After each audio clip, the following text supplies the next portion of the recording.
Chapter 1 The Death of a Brother. In a small house in the African forests, an English missionary called Samuel Sayer and his sister Rose were saying their evening prayers. For the last 10 years, they had lived here in the German colony of Central Africa, close to the muddy waters of the river Olanga, and far from other white men, trying to persuade the local people to accept Christianity. It was thankless work, and every night and morning, it was their habit to pray, asking God for help in their difficult lives. Rose looked worriedly at her brother. She herself was ill enough to be in bed, but it was clear to her that Samuel was much worse. He was very weak, and when he knelt down to pray, he seemed to have difficulty in getting up again. His hands were trembling violently, and in the moment before she closed her eyes to pray, Rose could see how thin those hands were, with the bones showing through the skin. The damp heat of the African forests seemed to get even worse with the coming of the night, which closed in upon the missionary and his sister while they prayed. Rose's hands, which she was holding together, were wet with sweat, and she could feel rivers of it running down under her white cotton dress as she knelt there. "I knew I was right to stop wearing my corset," she thought. "Mother always said that every woman over the age of 14 should wear one. But that's impossible here. And anyway, there's nobody to see me, except Samuel." She realized she should be thinking about the prayer, so she turned quickly towards her brother, making herself listen to his weak voice. "Help us in our work, God," he was praying. Rose knew that this work had come to an end, now that she and Samuel were alone in the village. It was August 1914, and war was just beginning in Europe. Yesterday the German commander von Hanneken and his soldiers had entered the village. They had taken every single person away, except the Englishman and his sister, to become part of the great German army. Now that Germany was preparing to fight against England, and Central Africa was under German control, Rose and her brother were surrounded by enemies. "What will our life here be like now?" wondered Rose. "Where will we get our food, oil, and matches from? How can we contact the outside world?" She noticed that Samuel's voice was getting stronger. His eyes were shining as he looked upwards. "Oh God," he prayed, "help men to see that war is not the answer to their problems. Bring them, in the end, to a lasting peace. And God, look kindly on our brave country, England. Carry her safely through this most difficult time, and give her victory over the godless ones who are responsible for this disaster." As he finished his prayer, Samuel sounded almost like a fighting man, and Rose had never admired her brother more. Tears fell through her fingers as she covered her face with her hands, and bent her head. They knelt in silence for a few seconds, and then rose to their feet. "I shall go to bed now, sister," said Samuel quietly. "Very well, brother," replied Rose. She went to her own room. A little later, however, she went softly into his room in the dark, to make sure his mosquito curtains were closed. "Good night, sister," said Samuel. His face was very white, and he was shaking with fever.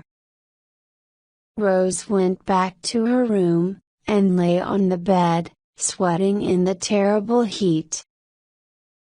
Outside she could hear the noises of the African night. Soon after midnight, she fell asleep, and woke up some hours later. She thought she heard Samuel calling, and hurried to his room.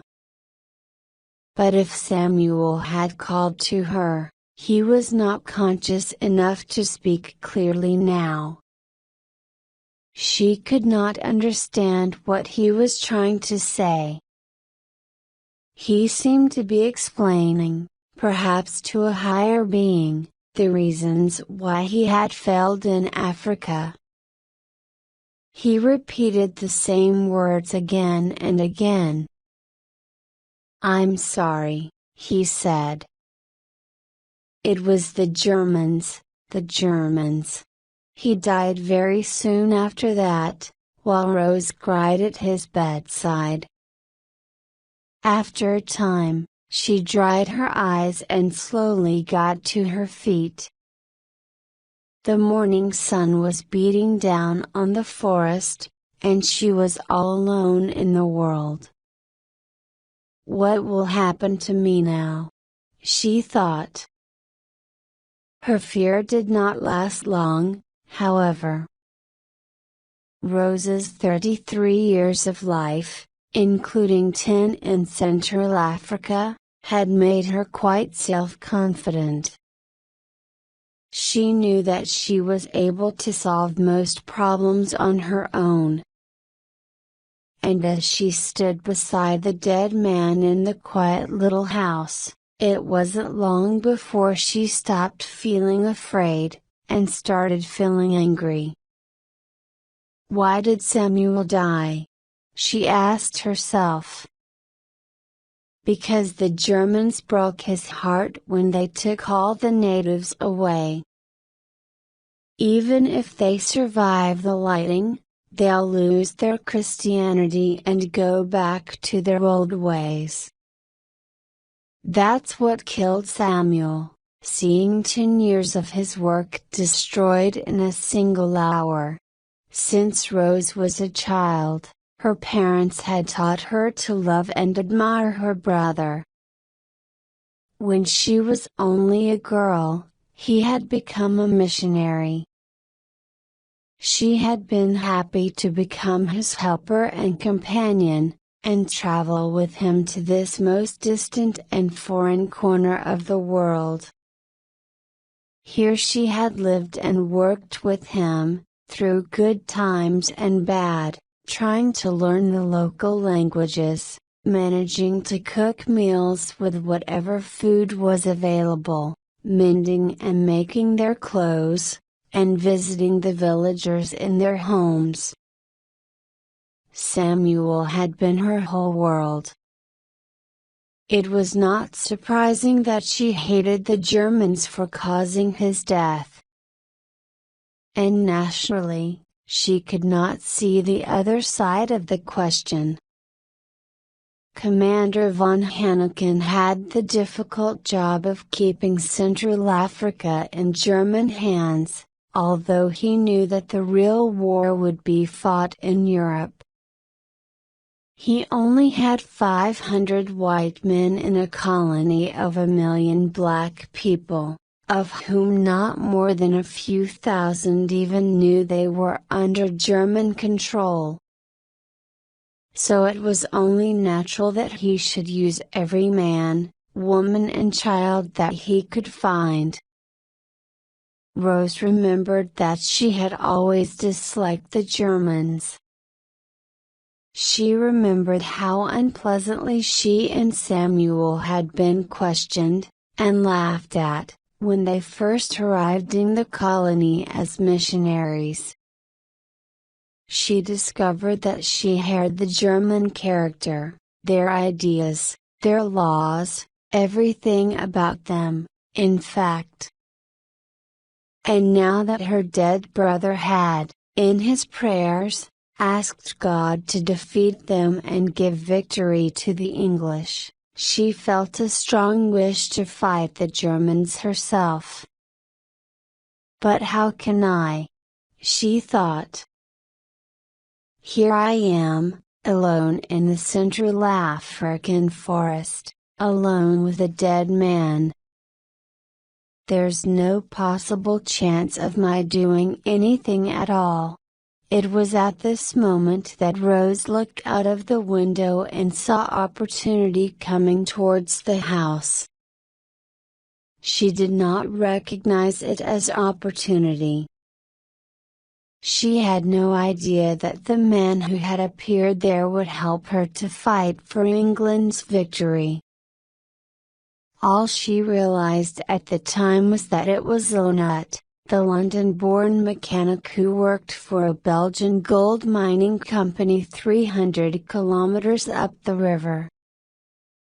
Samuel had disliked the man and his rough, wild way of living, and Rose did not know him at all well.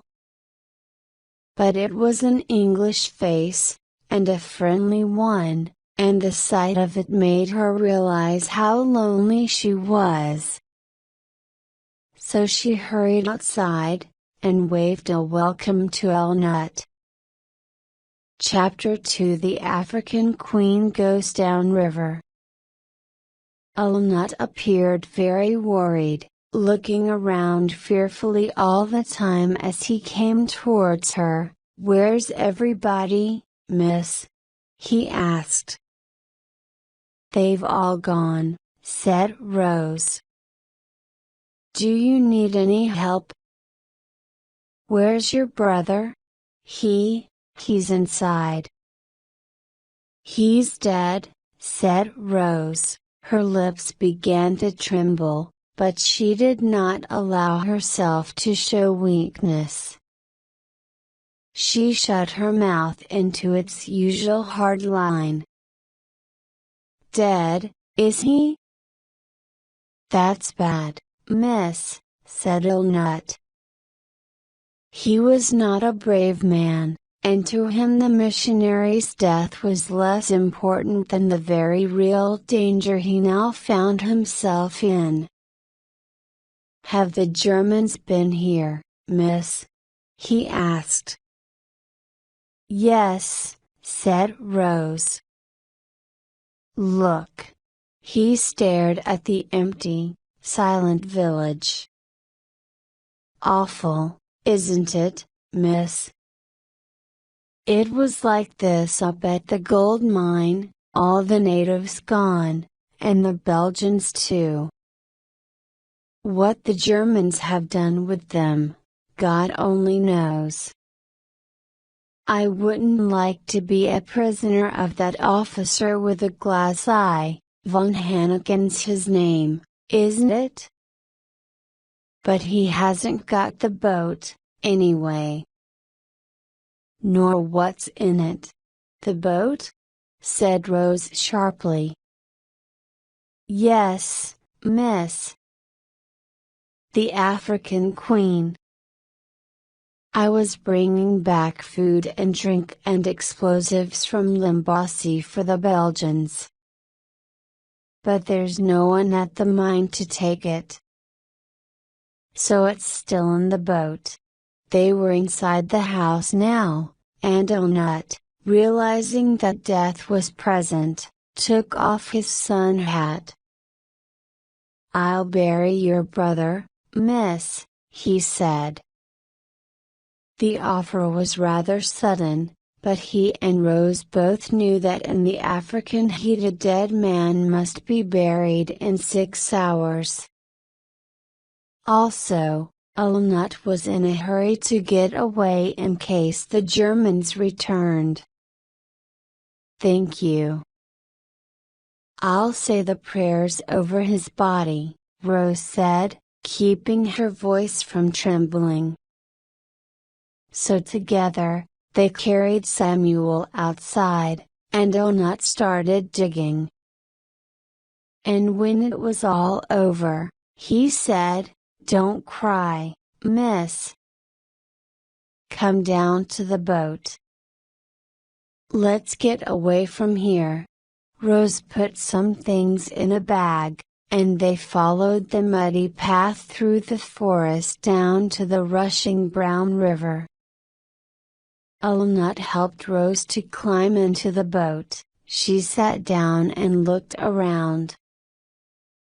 The boat certainly did not look like an African queen. In fact, it was an ugly old steamboat, 10 meters long, with a flat bottom, and in very bad condition. But Ulnut seemed to know exactly how to manage it.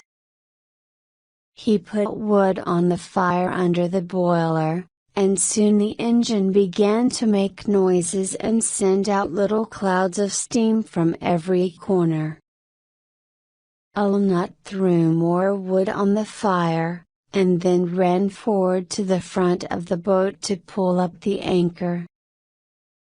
Then he rushed back, with the sweat running off him in rivers, put his hand on the tiller, and steered the boat out into the middle of the fast-flowing Olanga.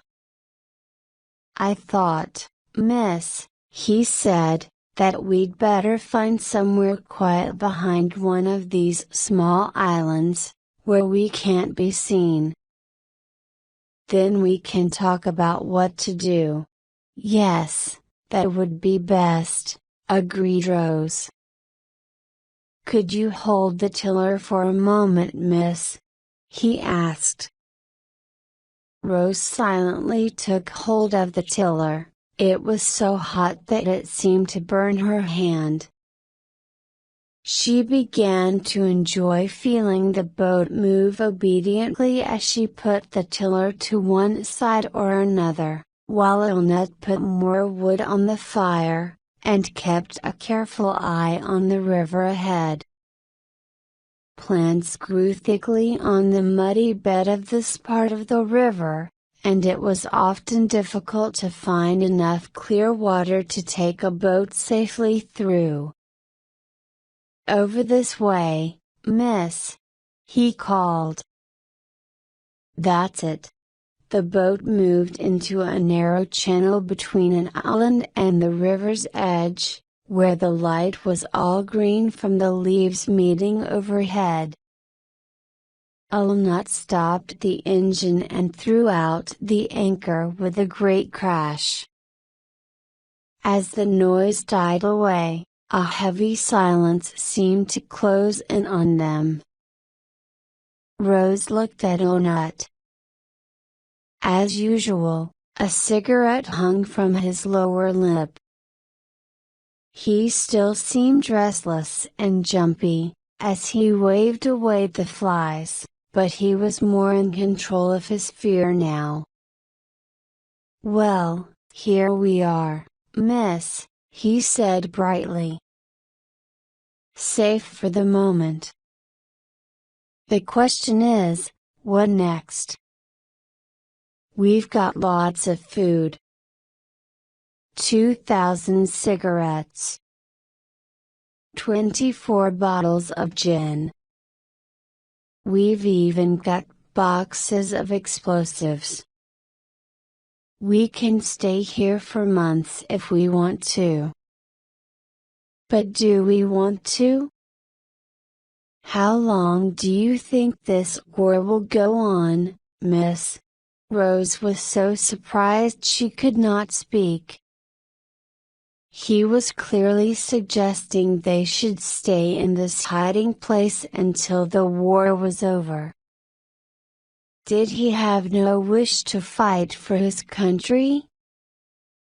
"The trouble is," continued Ulnut, We don't know which way help will come. We don't want to get trapped here, with von Hanneken between us and the British Army. They could attack the colony from the north, south or east, though they'll find it hard getting through the forest. One thing's certain, they won't come from the west, through the Belgian Congo. The only way from there is across the lake. And nothing's going to cross the lake while the Louise is there. The Königin Louise was the German police gunboat on Lake Wittelsbach. Its speed and its heavy gun prevented any attack on German Central Africa from the west. We must do something for England, Rose said suddenly. Blimey! Said Nut. His plan had been to put the greatest possible distance between himself and the fighting, and not become involved in any way. Blimey! He repeated, turning her words over in his head. The idea of doing something for England was exciting, certainly. But he soon decided against it. He was a man of machinery, not of ideas. However, he did not want to annoy Rose. Well, miss, he said, if there was anything we could do, I'd be the first to agree. He was sure there would be nothing she could suggest. And at first, he seemed to be right. Rose was trying to remember what little she knew about war. What could two people with a boat full of explosives do to the enemy surrounding them? And suddenly she saw the light. Oh Nut, she said, this river runs into the lake, doesn't it? The question worried him. Well, miss, it does. But you needn't think about going to the lake in this old boat, because we can't, and that's certain. Take my word for it. Why can't we? Rapids, miss. Rocks and waterfalls and cliffs and white water everywhere. You haven't been there. I have. There's 150 kilometers of rapids down that river. That man Spengler, who made the first map of Central Africa, managed to get to the lake from here. Yes, miss. In a light little canoe, he was. And he had a lot of native boatmen to help him.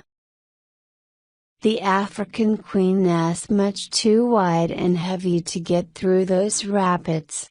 All her life Rose had been used to following the advice of another person, her father, mother, or brother. Now, for the first time in her life, she was thinking for herself, and she did not find it easy, especially when it involved judging a man's character and honesty. She stared at Old Nut's face through the cloud of flies, and Old Nut, noticing her look, moved about uncomfortably. She thought of the great British Empire with its long history and its distant colonies, its beautiful warships and brave soldiers, all now in danger. She thought of her dead brother, a man of peace, who had hated any kind of fighting. But war had come at last, and had killed him with its coming. As Rose sat sweating in the African Queen, she knew she would do everything she could to take revenge for Samuel's death, and help her country to victory. "Oh Nut," she said, "with all these explosives in the boat, could you make it torpedo? Could I make it torpedo? Why not ask me to build you a warship as well, while you're about it?" "You see, Miss," and Nut explained in great detail why it was impossible. But Rose was only half listening. When at last he finished, she said, "But I think you could put some explosives in some kind of container, at the front of the boat, and then if we ran the boat against the side of a ship, we'd destroy the ship. But supposing we did that, what would happen to us? We'd be dead too.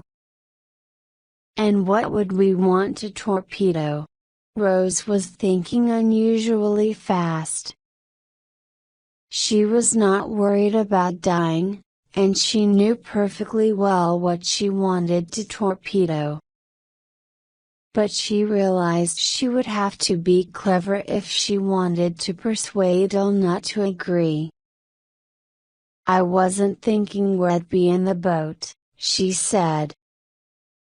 "We could get everything ready, then just point the boat towards the ship, and jump out at the last minute." Nut tried hard not to laugh. None of this woman's mad ideas could possibly work, but he did not want to argue, so it seemed best to agree. "That's possible," he said seriously. "Good," said Rose. "We'll go down to the lake and torpedo the Louise.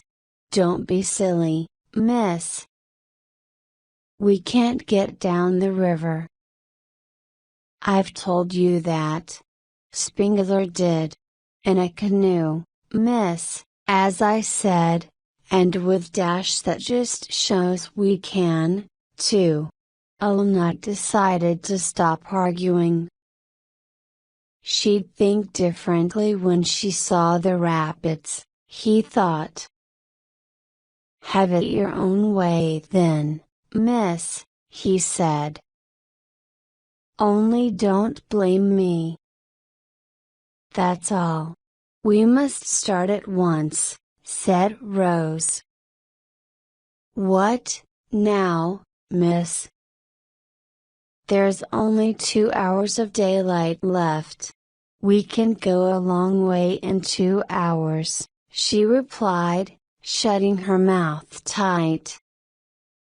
So Nut started up the old engine, Rose took the tiller, and the African Queen moved slowly and noisily downriver.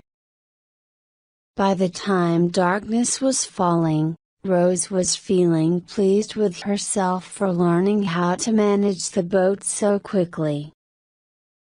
Nut found a quiet place to spend the night, where leafy overhanging branches hid the African Queen from sight. He shut off the engine and threw out the anchor. "Blimey!" he said, sitting down at last. "Hot work, isn't it, Miss? I could do with a drink." He took a bottle of gin out of one of the boxes. "Going to have one, Miss?" he asked. "No," said Rose sharply.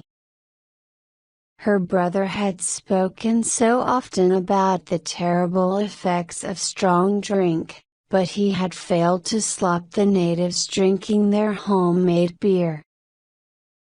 Drink made men mad. Drink destroyed their bodies. Drink turned people away from God and put them on the road to hell. But when Nut had drunk some gin, he did not seem to go mad or die. Instead, he said the sweetest words that Rose could wish to hear, What about a cup of tea, miss? Tea. Heat and thirst and tiredness and excitement had done their worst for Rose.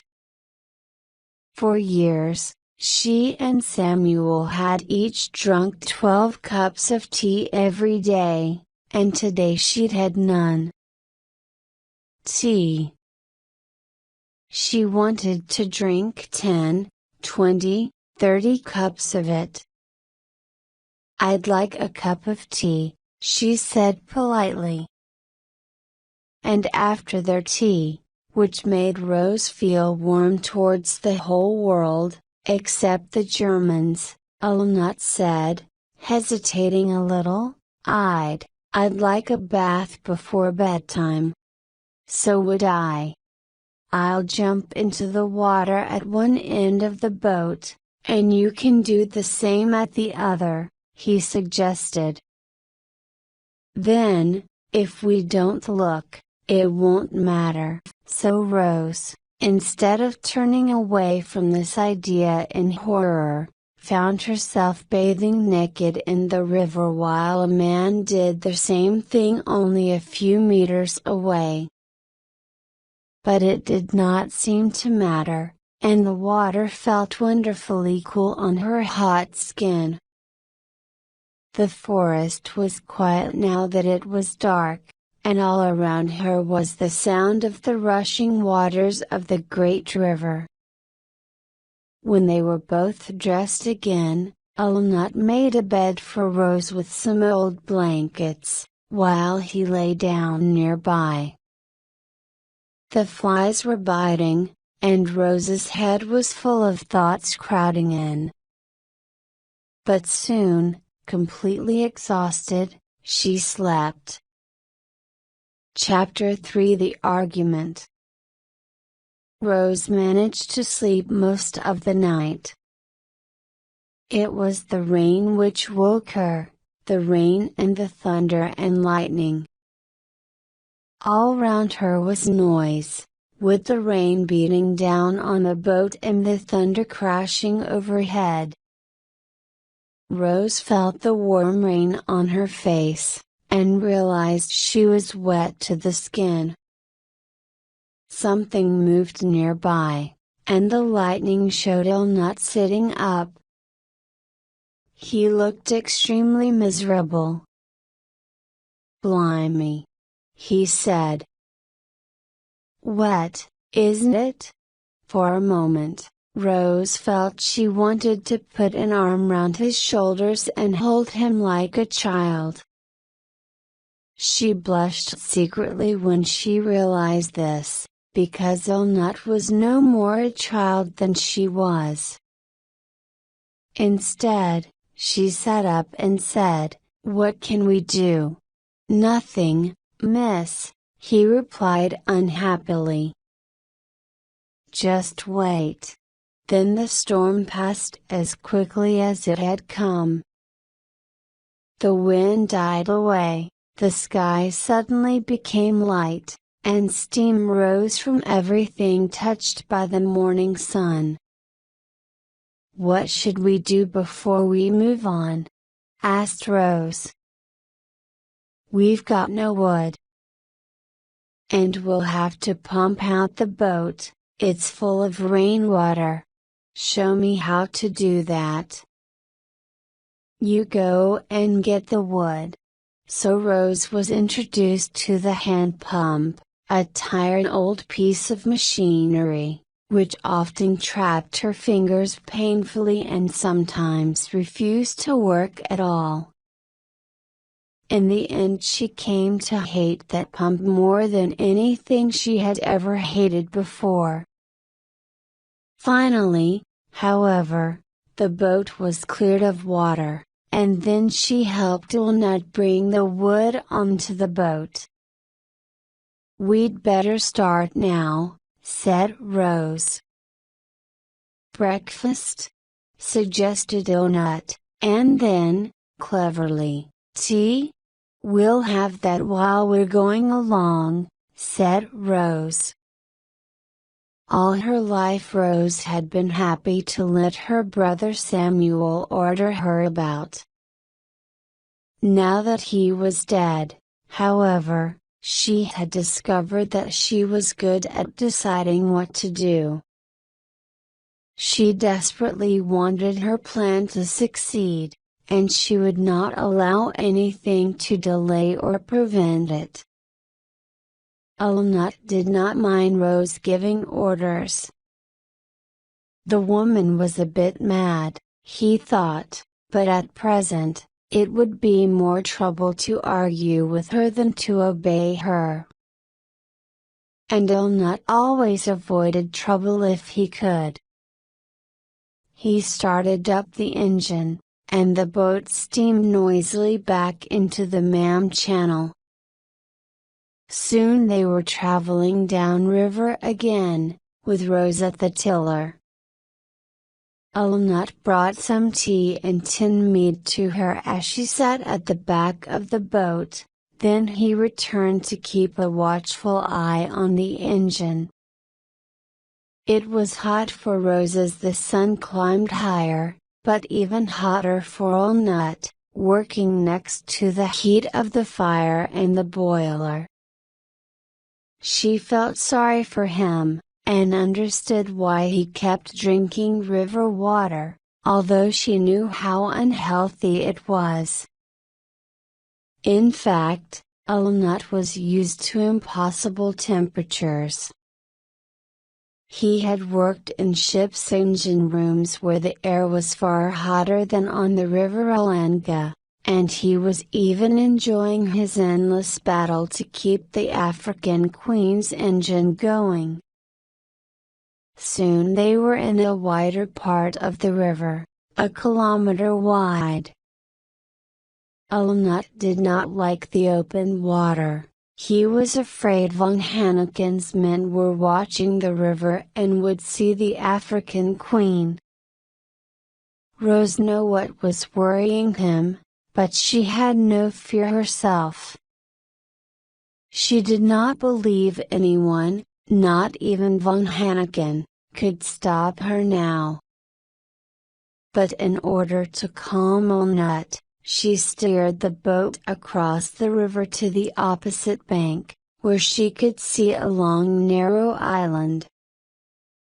She already knew enough about the river to know that behind the island would be the entrance to many smaller channels, where they could travel hidden safely from any watching eyes. The boat moved out of the sunlight into the quiet water of the narrow channels. These backwaters were peaceful places, where even the birds and insects seemed to be silent in the steaming air. There were only the tall trees along the banks, and the thick weeds waving in the dark water. All the days they spent going down river to the rapids were like that first day. Sometimes the boat could not get through the channel they had chosen, so they had to go back and find another one. One day there were so many weeds in the water that the propeller would not turn at all, and Ulnut had to swim half naked under the boat and cut the plants away from it. Occasionally there were storms, which caused Rose to work long and painfully with the hated hand pump. But none of this made Rose unhappy. She was really alive now, for the first time. Life with Samuel had been one of prayer and dull routine, and she had never realized what an adventurous place Africa could be. She had her plan to think about, that in itself was enough to keep anyone happy. And the river, wide, changeable, always different, brought new excitement every day. Perhaps those few days of happiness were Rose's payment for 33 years of misery. One evening, However, Alnut was silent and appeared annoyed. Rose noticed this, and looked sharply at him once or twice. There was no friendly feeling between them as they drank their tea. And when the tea was finished, Alnut took out his gin bottle and had a drink, and then another, still silent and angry. He drank again, and the drink seemed to make him angrier. Rose was worried. She knew she must do something, because this silent drinking could only lead to trouble. "What's the matter, Alnut?" she asked gently. Alnut drank again, and stared down at his feet. Rose came nearer to him. "Tell me," she said. "We aren't going further down the bloody river," he said at last. "We've gone far enough. Not going any further," said Rose, surprised. "But of course, we must go on. There's no bloody of course about it," said Alnut. "I can't think what's the matter," said Rose. "The river's the matter." "And Shona. Shona," repeated Rose. Now she understood his fears. "If we go on tonight, we'll be in the rapids tomorrow. And before we get to the rapids, we have to go past Shona. But nothing's going to happen to us at Shona. Isn't it?" "How do you know?" "If there's anywhere on this river the Germans are watching, it'll be Shona. That's where the road from the south crosses the river. And I know what the river's like there. I've been there, and you haven't. No backwaters, no islands, nowhere to hide. But they won't be able to stop us. Won't be able." "Don't be silly, miss, they'll have guns, and they'll get a good view of us." "They'll shoot, all right. Let's go past at night, then." "We can't do that, the rapids start just below Shona. If we went past in the dark, we'd have to go down the rapids in the dark. And I'm not going down the rapids, not in the dark, and not in the light, either. It's bloody crazy coming so near to Shonan anyway. They could find us, even here. Tomorrow I'm going back upriver to that backwater we were in yesterday. That's the safest place for us." Rose was white with angry disappointment. She tried to stay calm, to explain, to persuade, but Alnut refused to answer. Only when, in the growing darkness, Rose called him a coward, the first time she had used that word to anyone, did he reply. "Coward yourself," he said. "You aren't a lady, miss." "That's what my poor old mother would say to you, if she was alive."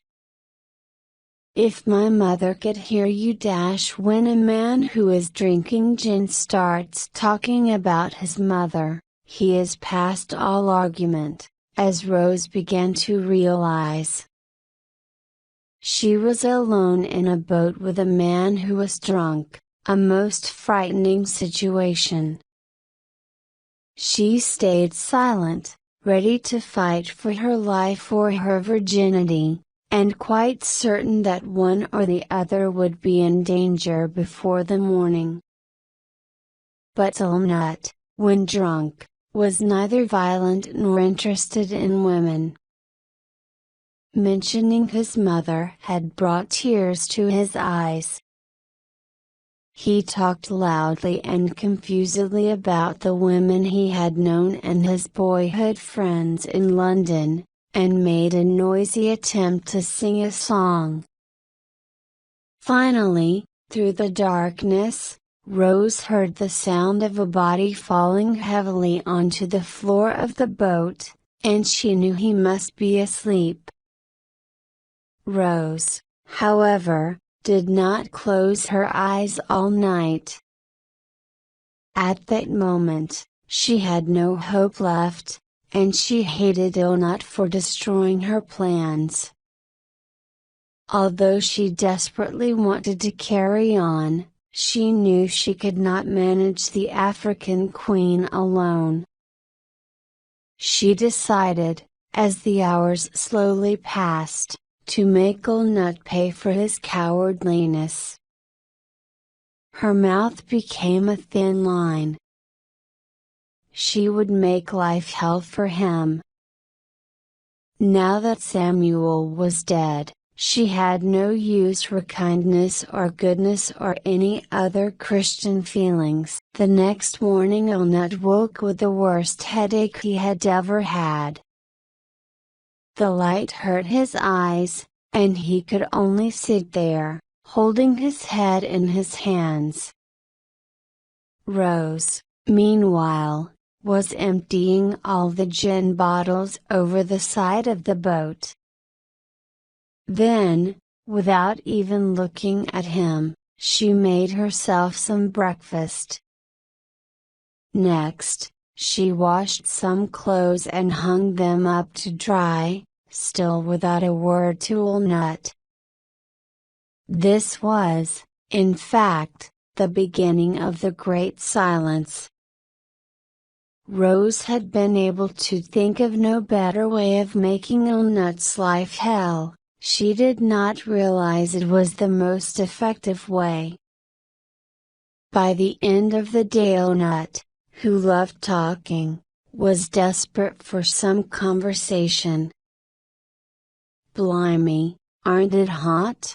he said, coming to sit beside Rose. She said nothing. She was very busy, doing some sewing. "Aren't you going to answer me, miss?" he asked. "I'm sorry about last night. It was bad to drink so much, I know." "There. I don't mind saying it, miss.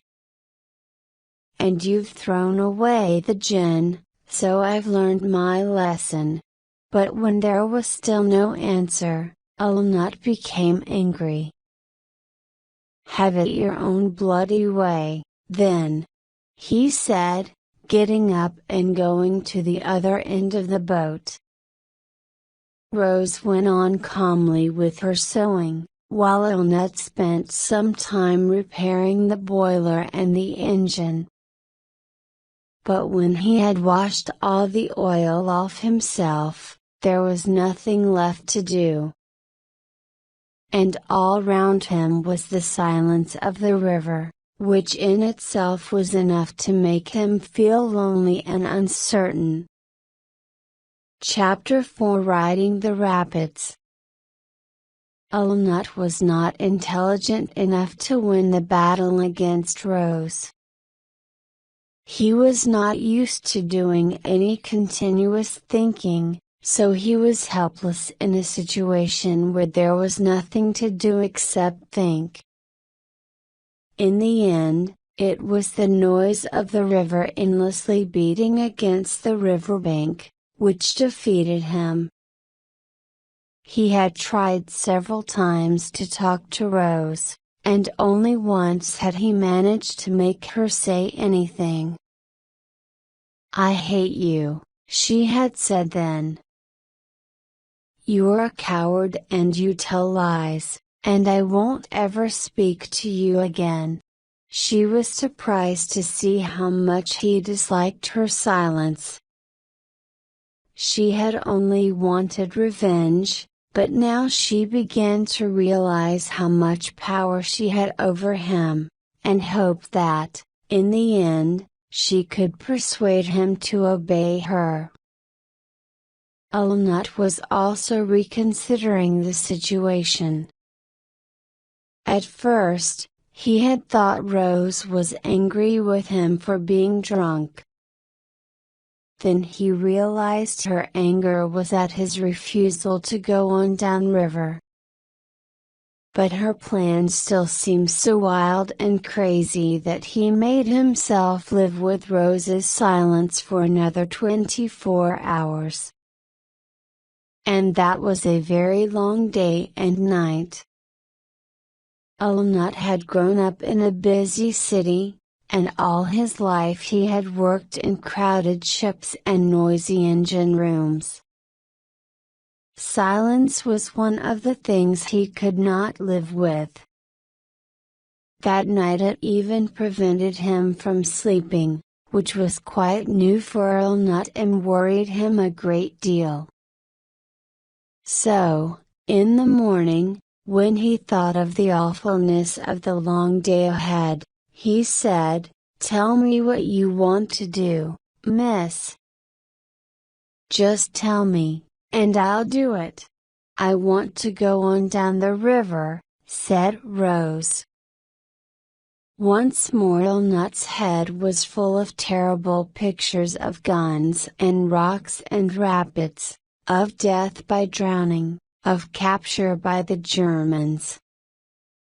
He was frightened, but he felt he could not stay a minute longer in this backwater. "All right, miss," he said.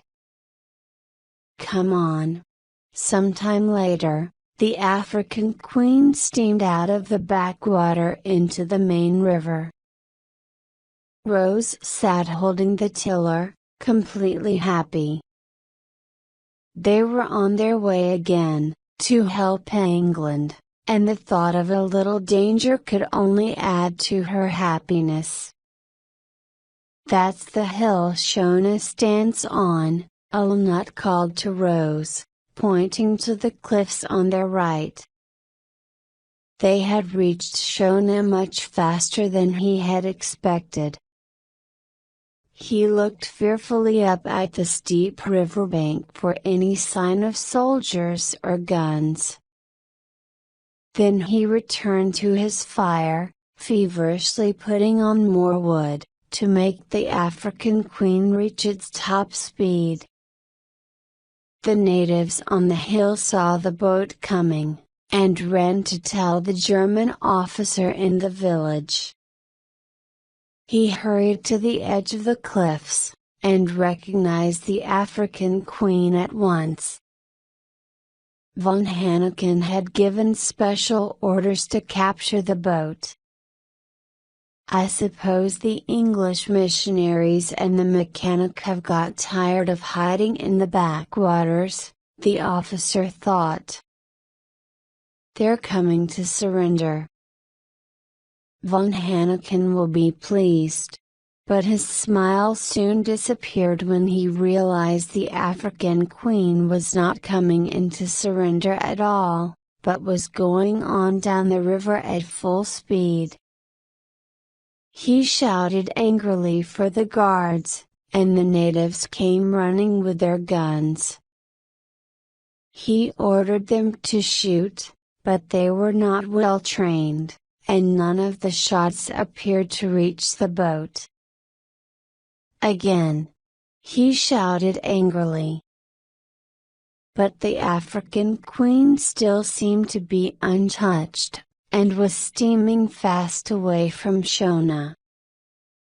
He took a gun from a native, and tried to hit the boat himself. But now the distance was 1,000 meters, and the sun was in his eyes. There was nothing more he could do. He watched helplessly, as the African Queen moved out of sight round the bend in the river. The mad English will probably die in the rapids, he thought, and the boat will be destroyed on the rocks. How angry von Hanneken will be when he hears. Maybe I won't tell him, he's certain to say it was my fault. Meanwhile, as the African Queen steamed past Shona, Rose kept the boat as close to the further bank as she could. She looked across the wide river and up at the red-walled village at the top of the cliffs. It was too far to see clearly, but she could see no movement, and nothing had happened so far. Suddenly there was a strange noise in the air, like insects in a great hurry, and then the bang of the guns. The sound echoed back from cliff to cliff. "They've got us!" cried Olnut, jumping up, his face white with excitement. Rose did not say anything. She needed all her concentration to keep the boat in the middle of the river now, in order to take the next bend. A moment later, the whole boat rang like a bell, and two small holes appeared high up on one side. As the boat went round the bend and left Shona behind, Olnut stood up and shouted angrily at the unseen enemy. "Take care of the engine!" screamed Rose. They were flying along now, because the river had become narrower and faster. Here and there were the alarming signs of rocks hidden under the water. Rose never took her eyes off the river. It was safe to go where the water was smooth, but she had to watch out for any movement in the water and decide in a second the best way to steer the boat past. Round another bend they went, faster still. They could see rocks in the channel now, with angry white water rushing round them, coming frighteningly close. Rose saw a channel wide enough for the boat, and took it. Ahead was a long green hill of rushing water, at the end of which she could just see the top of a dangerous black rock above the water. It would cut the whole bottom out of the boat if they hit it. She kept the boat straight, and then at the last moment pushed the tiller hard to one side. The engine did its work, and the kick of the propeller forced the boat through the water, just missing the rock by centimeters. The sound of fast-flowing water, echoing back from the cliffs, frightened Olnut terribly, but he had no time to look about him. He knew, even better than Rose, that their lives depended on his keeping the engine going, so he bent to his work with fear in his heart. For the first time since he left school, he was saying his prayers.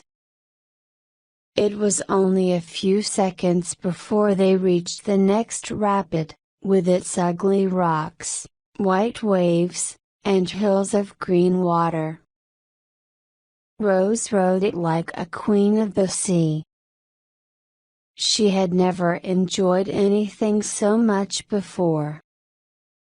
She was filled with the wild excitement that comes in battle, as her quick eye and lightning thought and strong hand on the tiller took the African Queen past danger after danger to safe water beyond.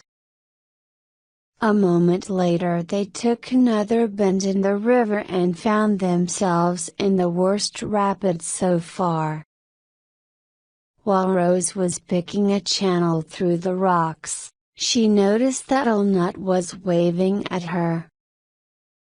In the noise of the crashing water, He could not make his voice reach her. He held up a piece of wood and pointed to it. She understood. It was a warning that they must get more wood from the riverbank. Rose looked desperately into the distance. Luckily, she soon saw what she wanted. Ahead, a row of sharp-looking rocks ran almost across the river, broken only in the center, where a wall of green water had built up. Below these rocks was clear water. She aimed the African Queen at the gap in the rocks. The old boat crashed into the wall of water, climbed up it, then shot down the other side into the clear water beyond. At once Rose pulled on the tiller as fast as she could, and the boat came round, then shot forward again. "Stop the engine!" Rose screamed. Ulnut blindly obeyed. The boat turned, and came up gently and safely against the riverbank. "Blimey!" said Ulnut. He and Rose looked at each other. They had escaped from the Germans, and now they had found the one bit of peaceful water in the rapids. It was unbelievable.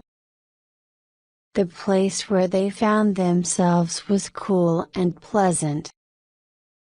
For once, they were away from the damp African heat, and there were no insects. Ulnut climbed onto the riverbank to collect the wood he needed, while Rose pumped out the boat. Then they sat down comfortably together, to eat a large supper and drink several cups of strong, sweet tea. Freedom, and open-air life, and a taste of success had changed Rose wonderfully. The last 10 days had taught her a great deal about her own character and Ulnut's. She had learned to make plans, give orders, and work as hard as a man. Even her body had now filled out and she looked almost beautiful, quite different from the thin, dried-up woman Samuel had known. By the time Rose and Ulnut had finished their supper, the excitement of the day was beginning to take effect, and their tired ears no longer noticed the crashing noise of the water all around them. They smiled happily and proudly at each other, before they lay down to sleep in their separate places. Ulnut was delighted he had survived the day, and Rose felt she had nothing more to worry about. Neither of them had any idea how much danger was still to come. Chapter 5: A Night of Love. They almost felt, next morning, that they had had enough adventures. Ulnut looked at the rushing waterfall behind them, and then at the dangerous rapids ahead, and he was frightened. It was easy to imagine the boat broken to pieces on the rocks, with Rose and himself drowning in the angry water. But he felt a little better when he realized there was nothing to do except go on. If they stayed where they were, they would die of hunger in the end.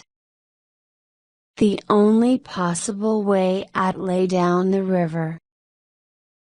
So Ulnut put more wood on the fire, heated the boiler and started the engine. Rose took the tiller, and the old boat moved out of its quiet resting place into the main channel. The next moment it was flying at top speed down the river, and the madness of the day had begun. Rose seemed to be able to think like lightning, and took the African Queen through the rocks and the white water like a trained boatman. Later, when they had come to the end of their journey, she found she could not remember the details of that second day among the rapids with half the clearness of the first. She could see every rock, every bend of her first rapid again, just by closing her eyes. But the second day became confused with the third, and the fourth. By then she had got used to the noise and excitement and danger. But the enjoyment of it all remained. She loved it when the African Queen hit the waves of the rapids with a great crash. And the best feeling of all was when the boat reached the top of one of those long steep hills of green water, and went rushing down with danger on each side and possible death waiting for them at the bottom. In the afternoon, they came to a wider part of the river, where there were no more rapids, although the water still flowed very fast. Now there was time for Rose to think and to enjoy herself, while making sure the African Queen took the bends safely.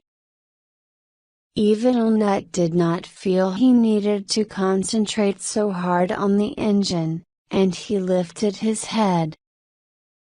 Open-mouthed, he watched the steep cliffs rush by, with a feeling of horror, which was almost enjoyable. Soon Rose started looking for a place where they could drop anchor and spend the night. She noticed that another river joined the Olanga a little way ahead, not in any normal way, but by rushing down a cliff and falling 20 meters into the water below. As she steered round this waterfall, she suddenly saw a place where the water had eaten away at the rocky riverbank. She gave a sign to Nut to go more slowly, then backwards, and the African Queen came gently to a stop under the steep bank. Nut tied up the boat, while Rose looked around her. "How lovely!" she said. They had found what must be one of the most beautiful corners of Africa. The cliffs here were not so steep, and there were shelves in the rock where blue and purple flowers were growing, making the whole rock face a misty blue. Sunlight gave color to the dancing water. The noise of the waterfall was not deafening. It sounded like music. There was no dust, there were no flies. It was no hotter than an English summer day. Rose stood by the tiller and drank in the sweet loveliness of it all. There was further happiness in remembering the dangers they had just passed. She knew that, by bringing the African Queen down those rapids, she had really achieved something. For once in her life, she could feel proud of herself, and she was almost drunk with a feeling of power. Nut came closer to her. "Would you mind having a look at my foot, miss?" he asked. "I got a splinter in it yesterday, and I am not sure if it's all come out." "Of course," said Rose. He sat down next to her, and started taking off his shoe, but Rose knelt in front of him and did it for him. She took his rather nice-looking foot into her hands. She found where the splinter had entered the foot, and pushed with her fingers to make sure it had completely gone. "No, there's nothing there now," she said, and let his foot go. It was the first time she had touched him since they had left the village where Samuel was buried. "Thank you, miss," said Ulnut. He stayed in his seat, staring up at the flowers, while Rose remained on her knees at his feet. "Blimey, isn't it pretty?" he added. His voice was only just loud enough for Rose to hear above the sound of the river. Neither of them was thinking clearly. Both of them felt strangely happy with each other. But something seemed to be missing. Rose watched Ulnut's face as he looked around in wonderment. There was something attractive, almost childlike about him, which made her feel she wanted to put her arms around him. Both of them were breathing harder than usual. "That waterfall," said Ulnut hesitatingly, "reminds me dash." He never said what it reminded him of. He looked at Rose, her sweet face close to him. He, too, was feeling wonderfully alive. He put his hand on her neck, sunburned and cool.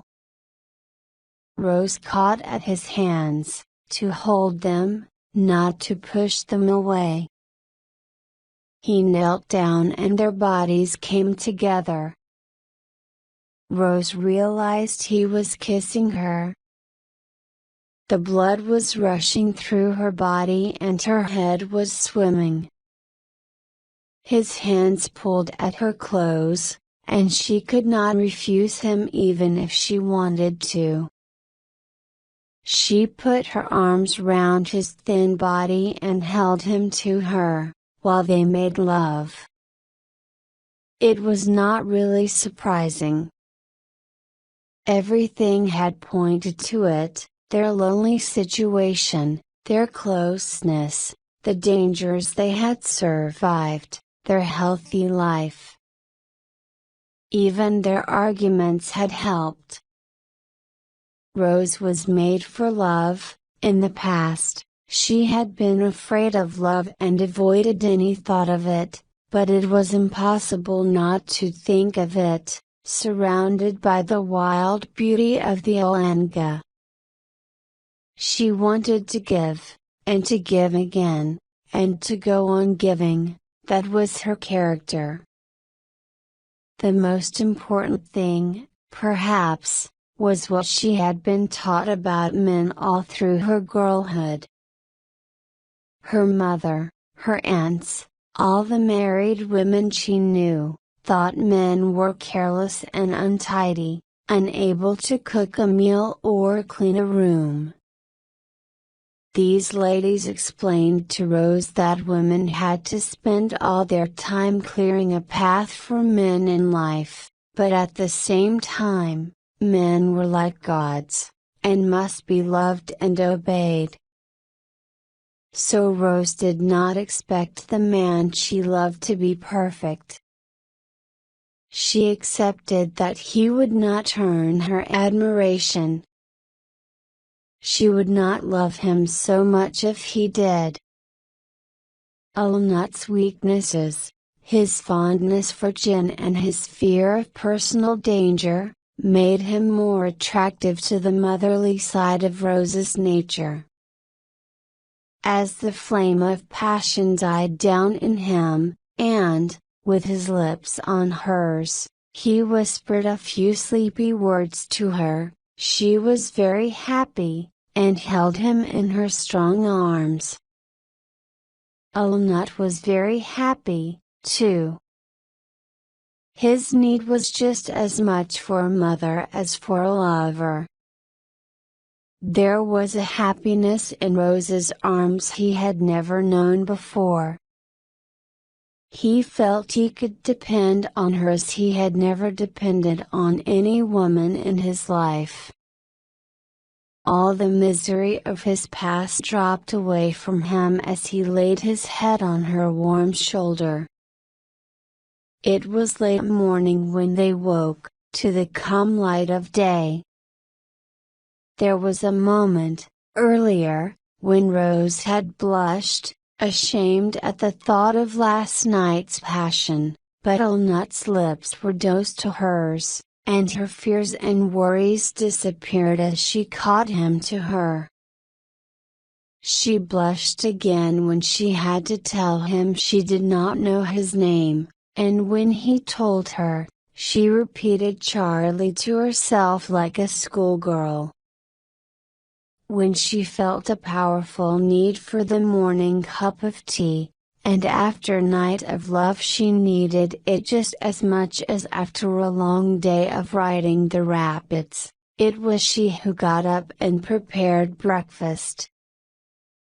She had not minded Ulnut preparing the meals when he was just her assistant, but it seemed wrong that Charlie, whom she already called husband to herself, should have the trouble of it. But although she was happy to do these little things for him in a wifely way, there was no question of him taking control of the African Queen and the journey downriver. Both Rose and Ulnut knew that what had happened that night would make no difference to their plans or their daily routine. Fortunately, Ulnut had no wish to give orders, only to obey them. So he collected fresh wood as usual, and when he had got up steam, waited for Rose's command. Only when they were about to leave did he whisper to her, "Give me another kiss, old girl." And she put her arms round him and kissed him, saying softly, "Charlie, Charlie, dear Charlie." She looked round at the beautiful place where she had given him her virginity, and her eyes were wet. Then they untied the boat, and a second later, they were in the mad rushing of the Olanga once more. There were more rapids to ride, and surprisingly they survived every danger, although it was too much to hope their luck would hold. They came to a place where the channel was narrow and there seemed to be no clear water at all between the rocks. Rose did her best, but as the African Queen shot through the white water, there was a crash under the boat. "We've hit something!" shouted Ulnut. "Got to stop." The boat was now shaking under Rose's feet and there was something terribly wrong with the propeller.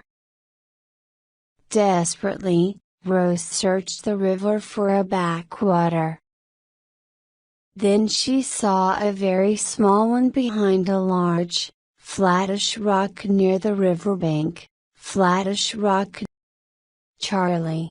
she screamed, pointing to the rock. He understood, and made the engine go faster, praying that the propeller would not pull the bottom out of the boat. Steering had become almost impossible, and when they reached the rock, the boat tried to climb it, then began to turn on its side, and a green wave of water came right over it. It was Ulnut who saved the situation. He jumped into the water with a rope, pushed the boat off the rock, then jumped onto the rock like a cat, pulling hard on the rope so that the boat slowly came round into the backwater. "Blimey!" he said, when he climbed back onto the boat. "That was close." I thought the boat was going over. Rose managed to smile bravely at him. She was feeling a little sick now that the danger was over. "We'll have to pump out the boat," said Nut, "before we can find out the damage underneath." "I'll do that," said Rose. "You sit down and rest." Pumping out the boat was the next best thing to cleaning a room. Naturally, it was not the kind of work a man should do. Then Nut took his clothes off and swam under the boat. He reappeared after a minute. "Did you see anything, dear?" asked Rose worriedly. "Yes," said Nut. It was as bad as he had feared. The shafts all bent. And the propellers got a piece broken off. But Rose had no idea of the awfulness of the disaster. "We'll have to mend it, then," she said. "Mend it?" Nut laughed miserably. He looked up at the cliffs.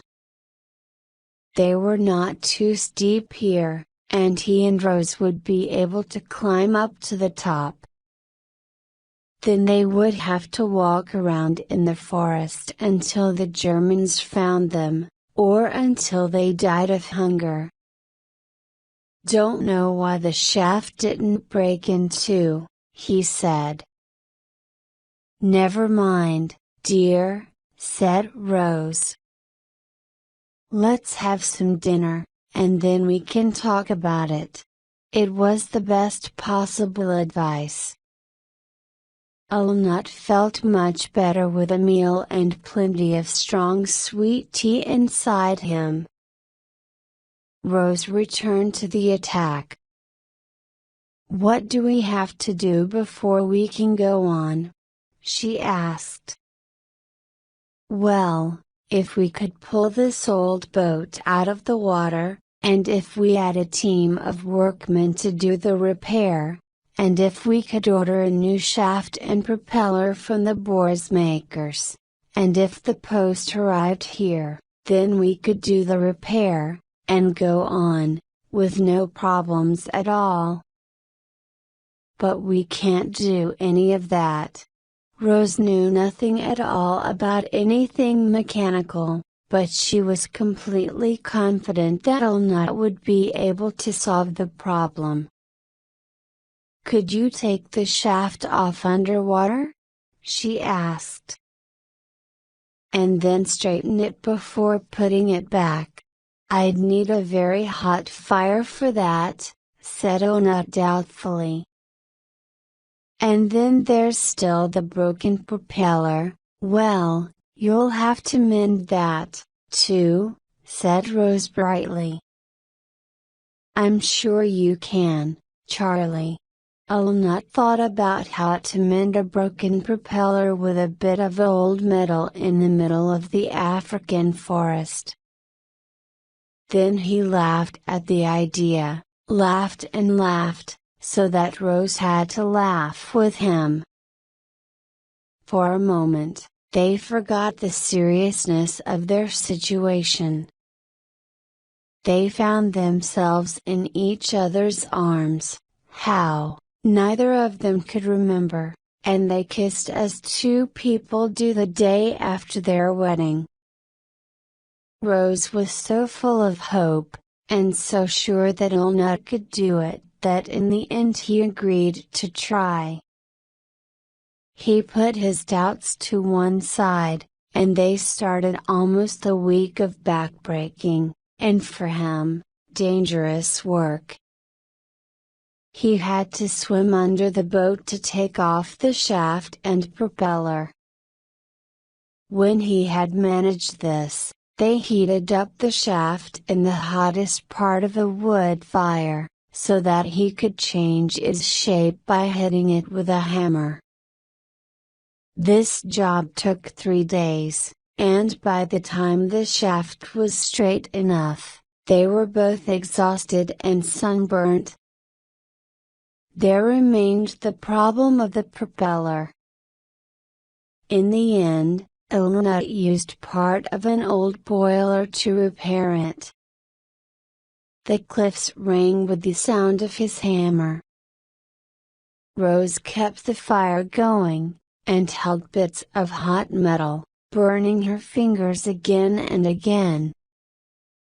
They were as happy as children on holiday, and every new difficulty brought them closer together. At last, another 3 days later, Ilnut was able to put both the shaft and propeller back in place under the boat. He had done his best, but he knew he would only find out how good his work was in the middle of the rapids and waterfalls, where death would be certain if his repairs failed. The night before, they had both imagined this situation, and neither bad wanted to mention it. They had lain in each other's arms, each terribly afraid of losing the other. They still did not discuss the danger today, as they prepared to leave. "Goodbye, dearest," said Ilnut, bent over the engine. "Goodbye, dearest," said Rose at the tiller. Neither of them heard the other, or was supposed to. There was great bravery in them both. The African Queen steamed out into the channel. Shaft and propeller held together, and the next moment they were flying down river once more, towards the white water ahead. Chapter 6: The Way to the Lake. Somewhere along their journey that day they passed the place where the river Alanga changes its name and becomes the Bora. The place is marked on no map, for the simple reason that no map of the country has ever been made, except for Spengler's confused drawings. Until he and his native boatman managed to get their canoe down the river, no one had known that the big, fast Alanga, which flows through most of the colony, is the same river as the small, slower Bora, which disappears in the Great Delta on the edge of Lake Wittelspach. The Alanga, traveling at its usual breakneck speed, carries bits of wood, rocks, and mud along with it. As soon as it reaches flatter land, where it becomes the Bora, it drops all this, and separates into hundreds of tiny channels, which flow into the delta. This delta has been built up over the years by the mud left behind by the river. It is a dull, swampy place, half black mud and half water, steaming in the African heat, thick with fast-growing weeds, and alive with millions of biting insects. Rose and Ilnut soon noticed the difference between the two parts of the river. They left the cliffs behind and entered a shallow valley, with thick forest on both sides of the river. They had passed their last rapid now, and the river was much deeper and slower. But Rose still needed to concentrate on the water ahead, looking out for floating rubbish like branches, which could damage the propeller. The heat was terrible, and the sweat ran down their bodies. There were sudden storms, and then as soon as the rain stopped, mosquitoes came in a great cloud, hungry for blood. At night they did not need to search for a backwater, they just put the anchor down in the middle of the channel, vapor, the heat and the insects made it almost impossible to sleep. "Well," said Ilnut one evening, as they were sitting down to eat their meal, "we did it, old girl. We got through the rapids all right. But we wouldn't be here now if it weren't for you. Don't you feel proud of yourself?" "No," said Rose, almost crossly. "Of course not. It was you who did it. Look at the way you made the engine go. Look how you mended the propeller." "It wasn't me at all." Rose really meant what she said. She was actually beginning to forget the time when she had to use her power over Ilnut to make him continue the voyage. But she was also forgetting because she wanted to forget. Now that she had a man of her own, it seemed unnatural to her that a woman should make plans and give orders. Victory would be Charlie's achievement, not hers. Darkness fell, and the water was like black glass all round them. They were both silent, as the boat moved gently under them, and they watched the stars come out. "Blimey!" said Ilnut, his head on Rose's shoulder. "Isn't it lovely?" Rose agreed. But even in this perfect peace, there was war in both their hearts. Rose's wish to clear the Lake of England's enemies burned as high as ever. Every now and then, she thought with quiet happiness of the boxes of explosives packed away in the boat. Charlie would do what was necessary with them when the time came. That was a man's job. As she imagined him making an effective torpedo, she was filled with a rush of love, and put her arms round him. Ilnut himself had no ideas of his own left. He was happy to have someone to admire and follow. Rose's complete fearlessness in the wild rapids had deeply moved him. He was now quite sure that she knew best, and was ready to follow her into any mad adventure she chose. And no other woman had been so loving and gentle to him in all his life. He could forget all thoughts of himself and his troubles while he was with her. He held her more closely, to remind himself that she loved him, and they kissed in the starlight. The next day they steamed on down the Black River in the breathless heat. It was misty, and as Rose steered round another bend, she noticed how thick the mist was becoming. It was hard to see if there were any more bends ahead, but calmly she kept to the middle of the river. Soon she began to realize that the river was much wider, and the boat was much further from both banks, than before. Now she could not see a good channel anywhere. She decided to steer to one side, close to the dark green forest and the reeds, hoping that a channel would appear there. "Do you think this is the delta, dear?" called Ilnut. "I don't know," said Rose. "I'll tell you soon." But by the end of that long, tiring day, it was clear they had been steaming in a circle, because they ended up where they had begun, still with no sign of a channel. In fact, they were in a small lake, into which the Bore flows, just behind the delta. It was not surprising that Rose had not found a way out to the delta, because all the channels are narrow, and hidden by reeds and water plants, as they soon discovered.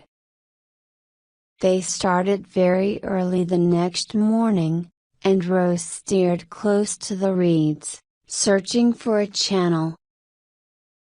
Twice she saw narrow openings and decided against them, but the third opening was wider and she steered the boat into it. The reeds on both sides became thicker and thicker, and then the African Queen seemed to hesitate. Ulnut quickly shut down the engine, fearful of damaging the propeller again.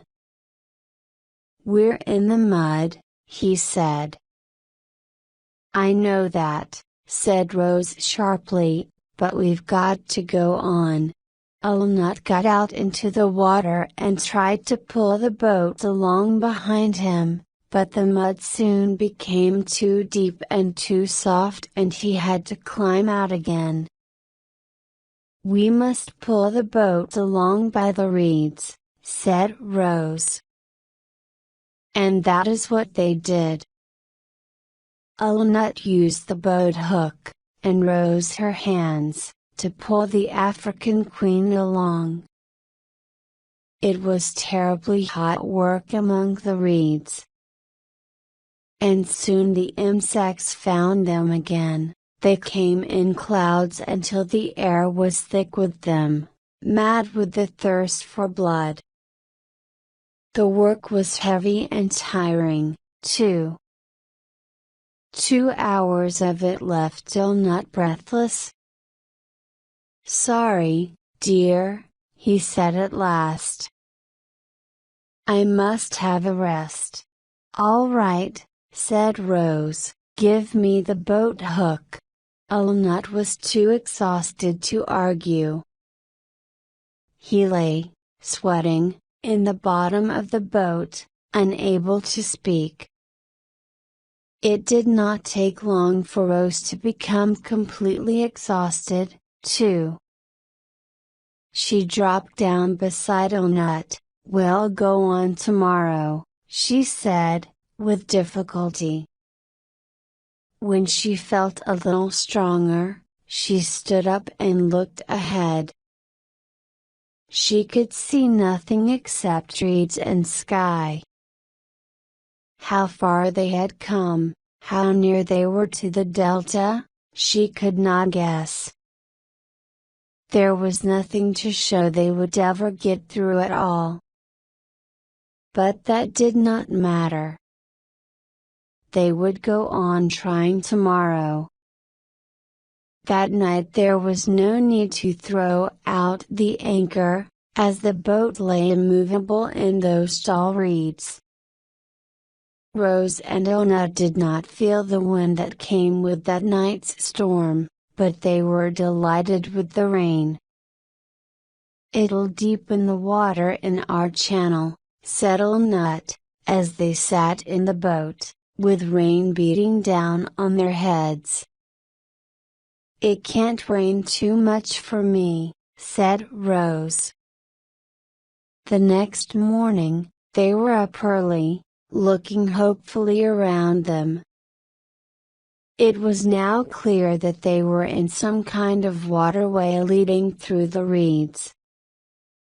True, it was an extremely narrow line, along which the reeds grew only a little less thickly, but surely it must lead somewhere. "I think we're floating," said Ulnut happily, as he put the boat hook into the water to check the water level. They continued yesterday's work, pulling the boat along by the reeds, until suddenly Ulnut gave an excited shout. "There's another channel here." It was perfectly true. The new channel was wider and freer from reeds, and the water in it was actually moving. "Look out," Old girl, said Nut. It'll be rapids next. They could still laugh. Nut pulled the boat into the channel, and the African Queen moved slowly but noticeably along. A little later, Rose caught sight of trees straight ahead, 200 meters away. Without warning, the reeds came to an end, and the channel opened out into a little lake, which was covered with pink and white water lilies. On the far side of the lake were dark trees, growing in wild, fantastic shapes. That's the delta all right, said Nut. There's a channel over that way, said Rose. Look! Across the lake was a small opening in the line of dark trees. They could see water lilies growing in the entrance. But it was not easy to get across to that channel. They still could not use the engine because the water was thick with weeds, and the water lilies were no help for pulling the boat along. Nut put the boat hook down into the mud and tried pushing the boat along, but the water lilies were so thick that they made any movement very slow. Can't we try paddling? Suggested Rose. Why not? Said Nut. The boat had a canoe paddle, which he gave to Rose, while he used a long, flat piece of wood. Paddling the boat along gave them a little more movement, but it was extremely hard work. They moved so slowly that it was some time before they realized they had stopped moving forward at all. It's that old propeller, said Nut. It's caught up on some weeds, I expect. Yes, said Rose. What can we do? Only one thing for it, said Nut. I'll have to go down and cut it free. Rose knew there was danger for him in that deep water and thick weed, but he had to take the chance if they wanted to continue the voyage. You'll have to be careful, was all she could say. He found a piece of rope and tied it round his waist. You count 30 from the time I go under, and if I isn't coming up by then, you pull the rope, and go on pulling. All right, said Rose, sounding uncertain. Nut was not too sure about it himself. He was rising to an unbelievable level of bravery in what he was doing. Not even Rose could guess at the sick fear inside him, but he made himself jump in. Rose began to count with trembling lips, and at 30 she pulled on the rope. With a delighted smile, she saw Nut come up, and helped him pick the weed off his face. It took him 4 attempts to clear all the weed from the propeller, but when he climbed back into the boat, he gave a cry of horror. All over his body and arms and legs were leeches, 20 or more of them, digging into his skin. They were horrible things, full of his blood. Nut was more frightened of them than anything else on this hellish journey. Can't you pull them off? He cried. The bloody things. Salt gets them off, said Rose, and rushed to Rhine the salt tin. She put damp salt on the leeches' bodies, and they fell off, one by one, onto the floor of the boat. Rose threw them all over the side, and helped to clean Illnut's wounds. But even when it was all over, he was still trembling with horror. "Let's get away from here," was his only answer to Rose's worried questions. They paddled on through the carpet of water lilies. It was a lovely sight, but neither of them had eyes for its beauty. All afternoon they pulled at their paddles in complete silence, in the burning heat, until they could manage no more. They put down the anchor and spent the night where they were. In the morning, they could see they were only a short distance away from the channel, so they fought their way through the hated lilies with renewed hope. They reached the mouth of the channel, and looked into it. It was deep and dark. Mangrove trees grew on both sides and their branches met a few meters over the water, keeping all the sunlight out. A smell of dying plants filled the air, and the water was dark green and thick with a new kind of weed, like long grass. "We ain't going to be able to go under steam here," said Illnut. "The propeller will never go round in those weeds."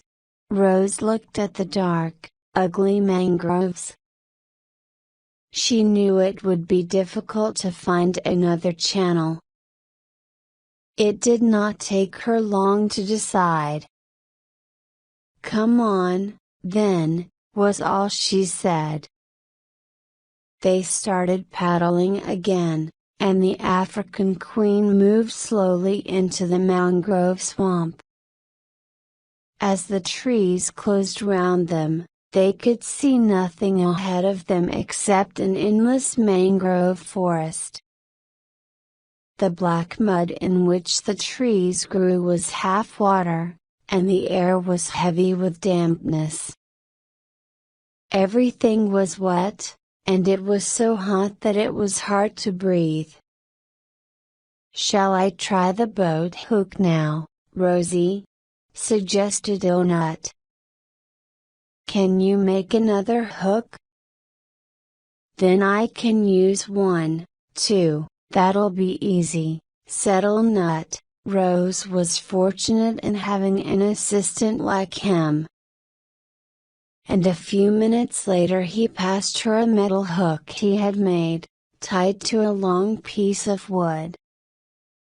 With both of them using hooks, the boat began to move a little faster. They stood side by side at the front of the boat. There was almost always a mangrove branch to hook onto, and help pull the boat along. But there were other problems. Every few hundred meters the bottom of the boat hit something, usually a piece of tree hidden in the deep black water, lying right across the channel. Sometimes, if there was enough water, they could float the boat across. At other times, they managed to pull the boat through the mud around the piece of wood. And if all else failed, they had to move the piece of wood itself. It was a terrible time of dirt and mud and bad smells. They could not prevent the mud covering everything on the boat and themselves, and with the mud came its sickening smell. Worse than anything else, it was a place of malaria. They had probably first caught it in the early part of the Bora, but it was in the delta that they first fell ill. Rose regularly gave herself and Illnut medicine for malaria, which was probably the reason they did not die of it. Every morning they both had to lie down, their heads ached, they felt a dull coldness, and then their bodies shook helplessly. They lay side by side in the bottom of the bore, shaking with cold in the steaming heat, with the silent mangroves all around them. Then at last, the fever came, and with it the pain and the thirst, until finally they started sweating and the fever died away. After an hour's sleep, they woke up, able to move about once more, able to continue their work of getting the African Queen through the delta to the lake. They never saw the sun when they were in that swamp, and they lost all count of time there. Days came and went, how many, they never knew. They did not eat much, and what they ate smelled of the swamp before they got it to their mouths. It was a worse life than an animal. They did not notice the first hopeful signs.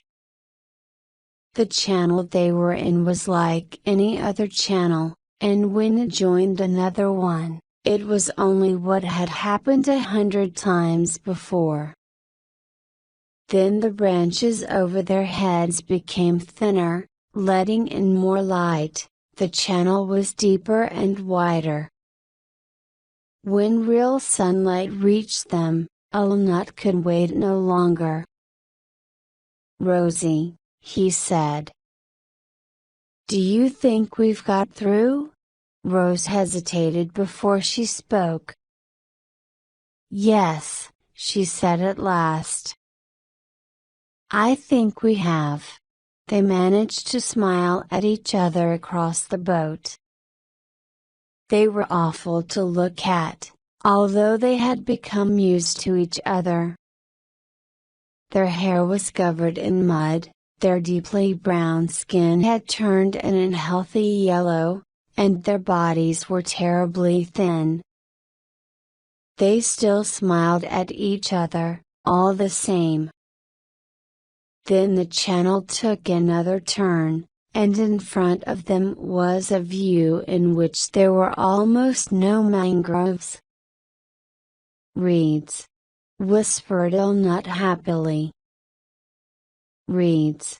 He knew about reeds, and much preferred them to mangroves.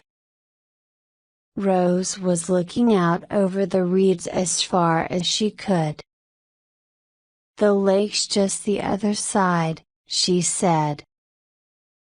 At once, she started to plan. "How much would have we got?" "About enough for half a day." "Not enough, we need more than that," she said. She knew that on the lake it would be harder to find wood. There was only one thing she would ask of the African Queen, but the old boat must be as well prepared as possible for it.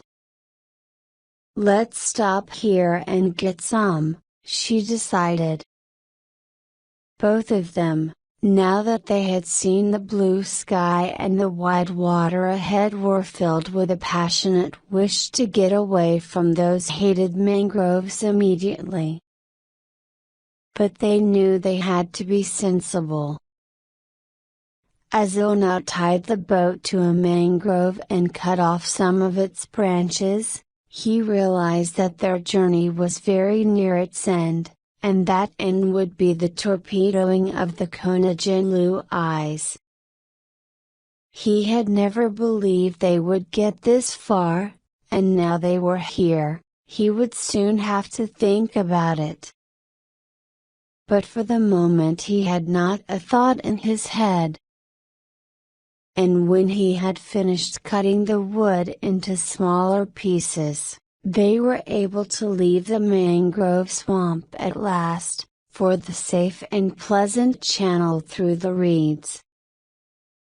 Chapter 7: The End of the African Queen. It was a wide channel, and as soon as they turned a corner, the endless view of the lake opened out in front of them, golden water as far as the eye could see, broken only by 2 or 3 islands with trees growing on them. There were reeds and shallow water on both sides of the boat, but that did not matter. There was clear water in front of them, 60 kilometers wide and 100 long, with not a rock nor a water lily nor a reed nor mangrove to prevent them from steaming ahead. They both had a delicious feeling of freedom, and that night, anchored among the reeds, they slept more peacefully than they had for days.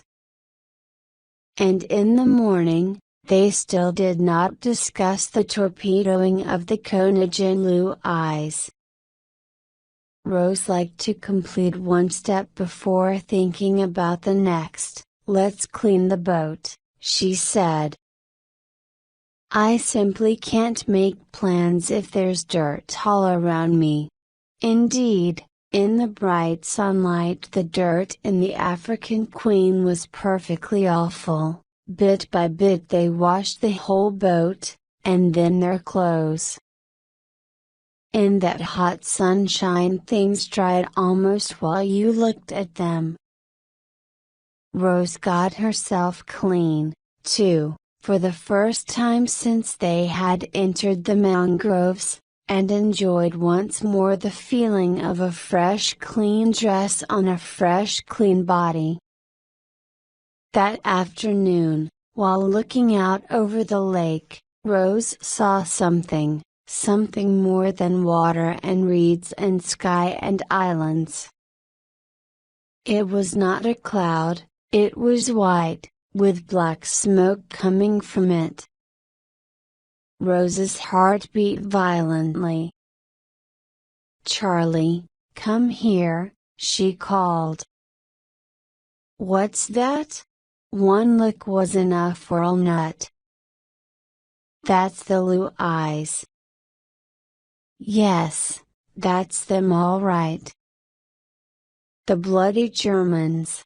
They're coming this way!" cried Rose. "They mustn't see us here."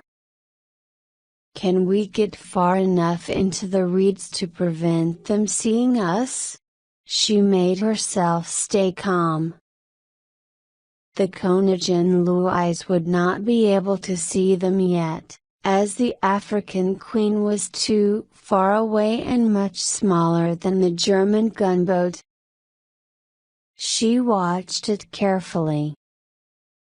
It was steaming southwards along the edge of the lake, and it would be an hour before it reached the mouth of the Bora and could see the African Queen against the reeds. "Let's get the boat into the reeds now," she decided. They pushed and pulled with the boat hooks, until half of the African Queen was in the thick reeds. "How deep is the mud?" "Can you get over the side and cut some of those reeds down?" asked Rose. Walnut looked doubtful as he pushed the boat hook into the mud. "Hurry up," said Rose sharply, and Walnut took his knife and went over the side. In mud up to his chest, he cut every reed near him as low as he could manage. He climbed back in, and Rose pulled the boat further into the reeds. "They'll still be able to see the back end of the boat," said Rose. "We need to be further in." "Once more we'll do it." Walnut silently dropped back into the water and went on cutting. This time it was enough, and the African Queen was now well hidden from the lake by a thick line of reeds. Rose and Walnut watched the Louis from their hiding place.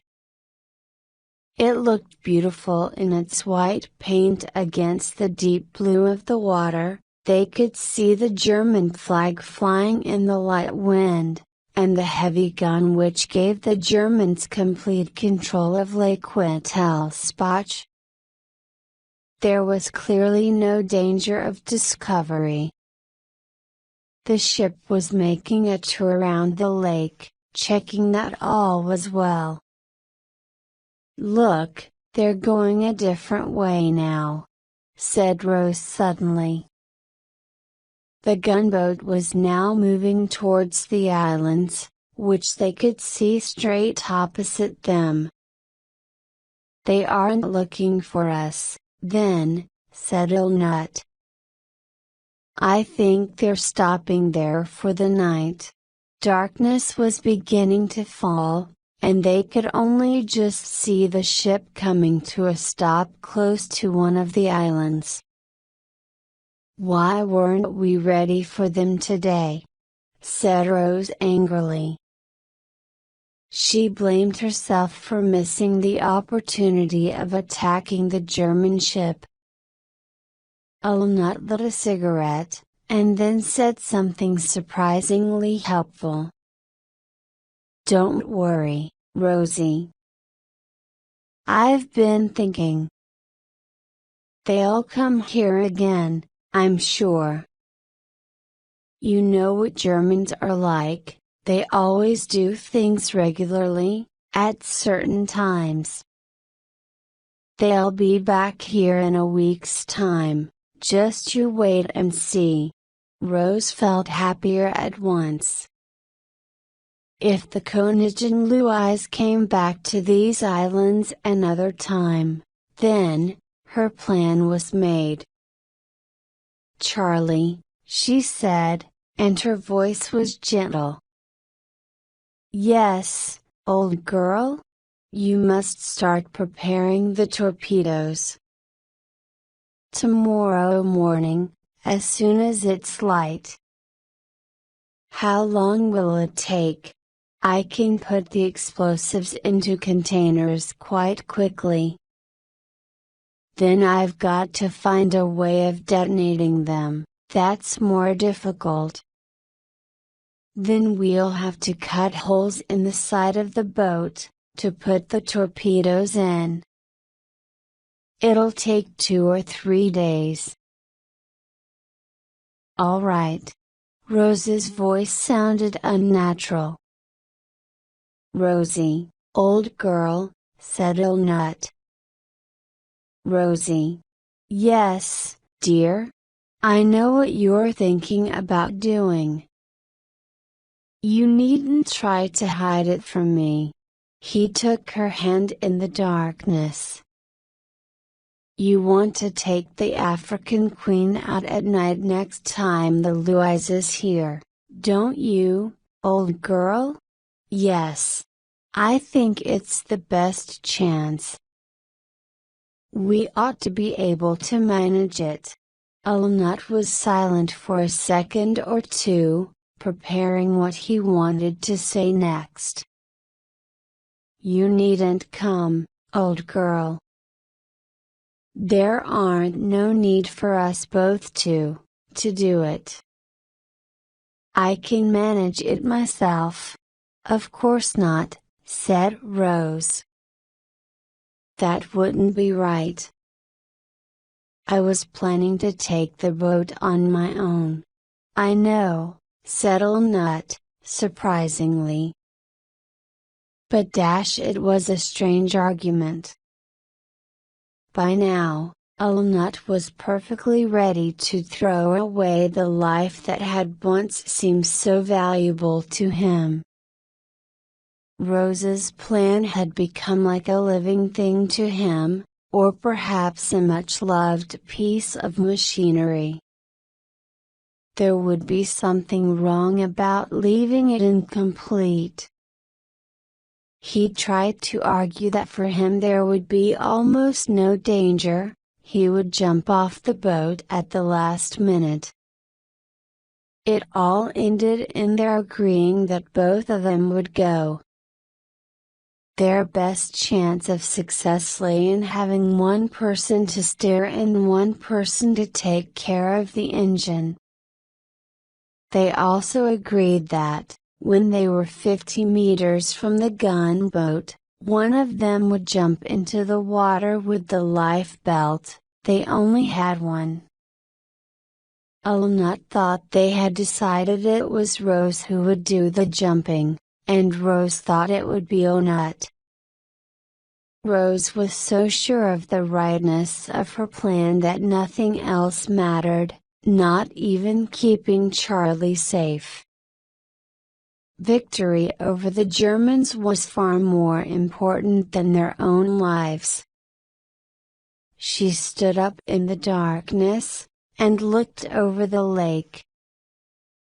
She could see a group of distant lights. "That's them all right," said Ulnut. Without those lights, Rose realized, she and Ulnut would never be able to find the Königin Louise on a dark night. How lucky that the Germans were confident they had no enemies on the lake to hide from. The success of her plan now seemed almost certain, and in a wild kind of happiness, she turned to Ulnut. In all the uncertainty of future danger and all the certainty of future victory, she held him passionately. Her love for him and her passion for her country were strangely confused, as she kissed him in the moonlight. In the morning, the Königin Louise steamed off northwards. "Well, be ready for them next time," said Rose. "Yes," said Ulnut. With Rose's help, he lifted 2 long gas containers up from the bottom of the boat. He let the gas out, and took out the nose fittings, leaving a hole in the end of each container. Then very carefully, he opened the boxes of explosives. Inside were fat sticks of yellow material, covered in oiled paper. "We don't want them to move around in the containers, we need something to pack them in with," he said, looking around. "Ah yes. Mud's just the thing." He bent over the side of the boat, picked up several handfuls of black mud and put it on the floor of the boat to dry off in the sun. "I'll do that," said Rose, when she realized what he wanted. She collected more mud, dried it, and carried it to Ulnut when it was ready. Bit by bit he filled the containers with the explosives, packing the mud carefully round them. "That's good," he said proudly when he had finished. "Now the detonators." From a small cupboard, he brought out a handgun. Rose stared at the weapon in great surprise. "Sometimes I used to have to take gold to Limbassy for the company," he explained.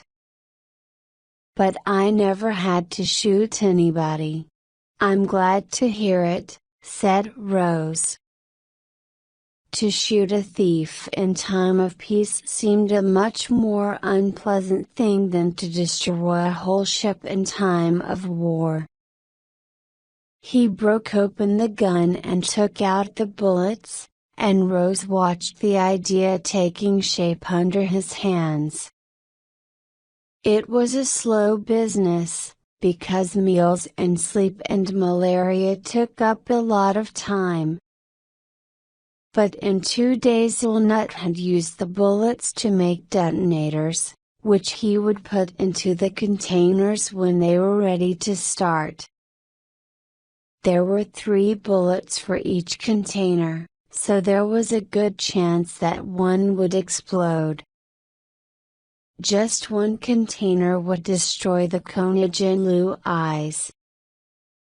Finally, Alnut made 2 holes at the front of the boat, just above the water.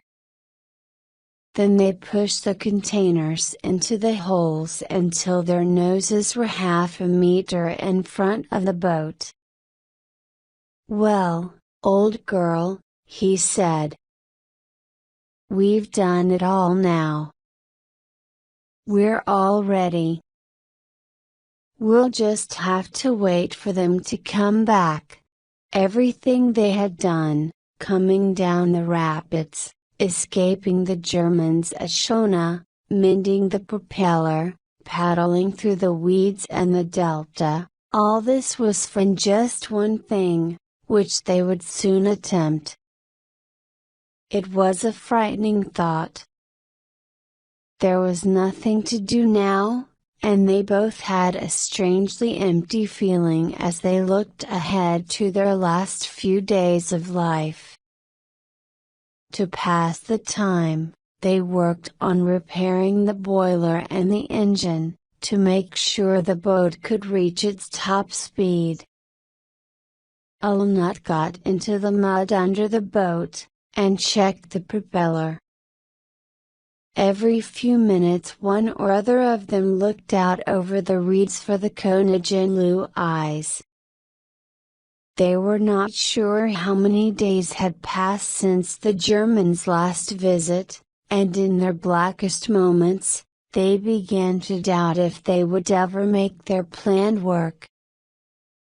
Then one morning they looked out over the lake and saw, just as before, the white of the gunboat's paint and the blackness of its smoke. They watched it steam southwards, and then returned to anchor among the islands that evening. Alnut had guessed the Germans' movements correctly. They turned away from watching the ship and found themselves holding hands and looking into each other's eyes. Each of them knew what the other was thinking.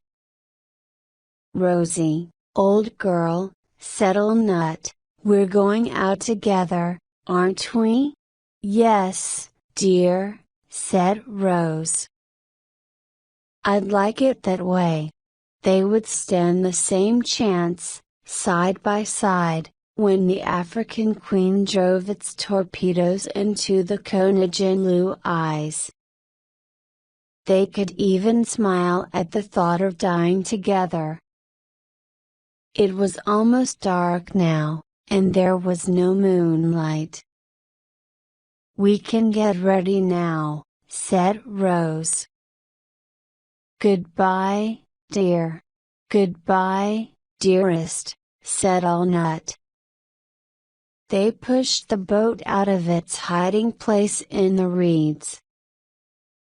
Then Alnut got into the water, and with great care fixed the detonators into the noses of his homemade torpedoes. There was a wind blowing now, as he lit the fire and waited for steam to appear from the boiler.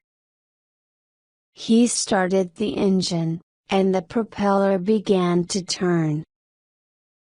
Rose stood at the tiller, and steered the boat into the lake. They were off now, to do their best for their country and their empire.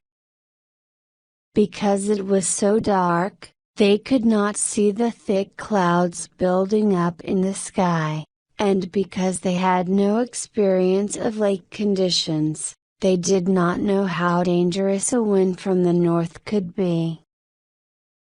They had no idea of the speed with which it could change calm water into mountainous waves. Rose had had her training in rivers. She knew rocks and rapids and weeds, but she did not know the danger of taking a flat-bottomed boat like the African Queen into a storm on a lake.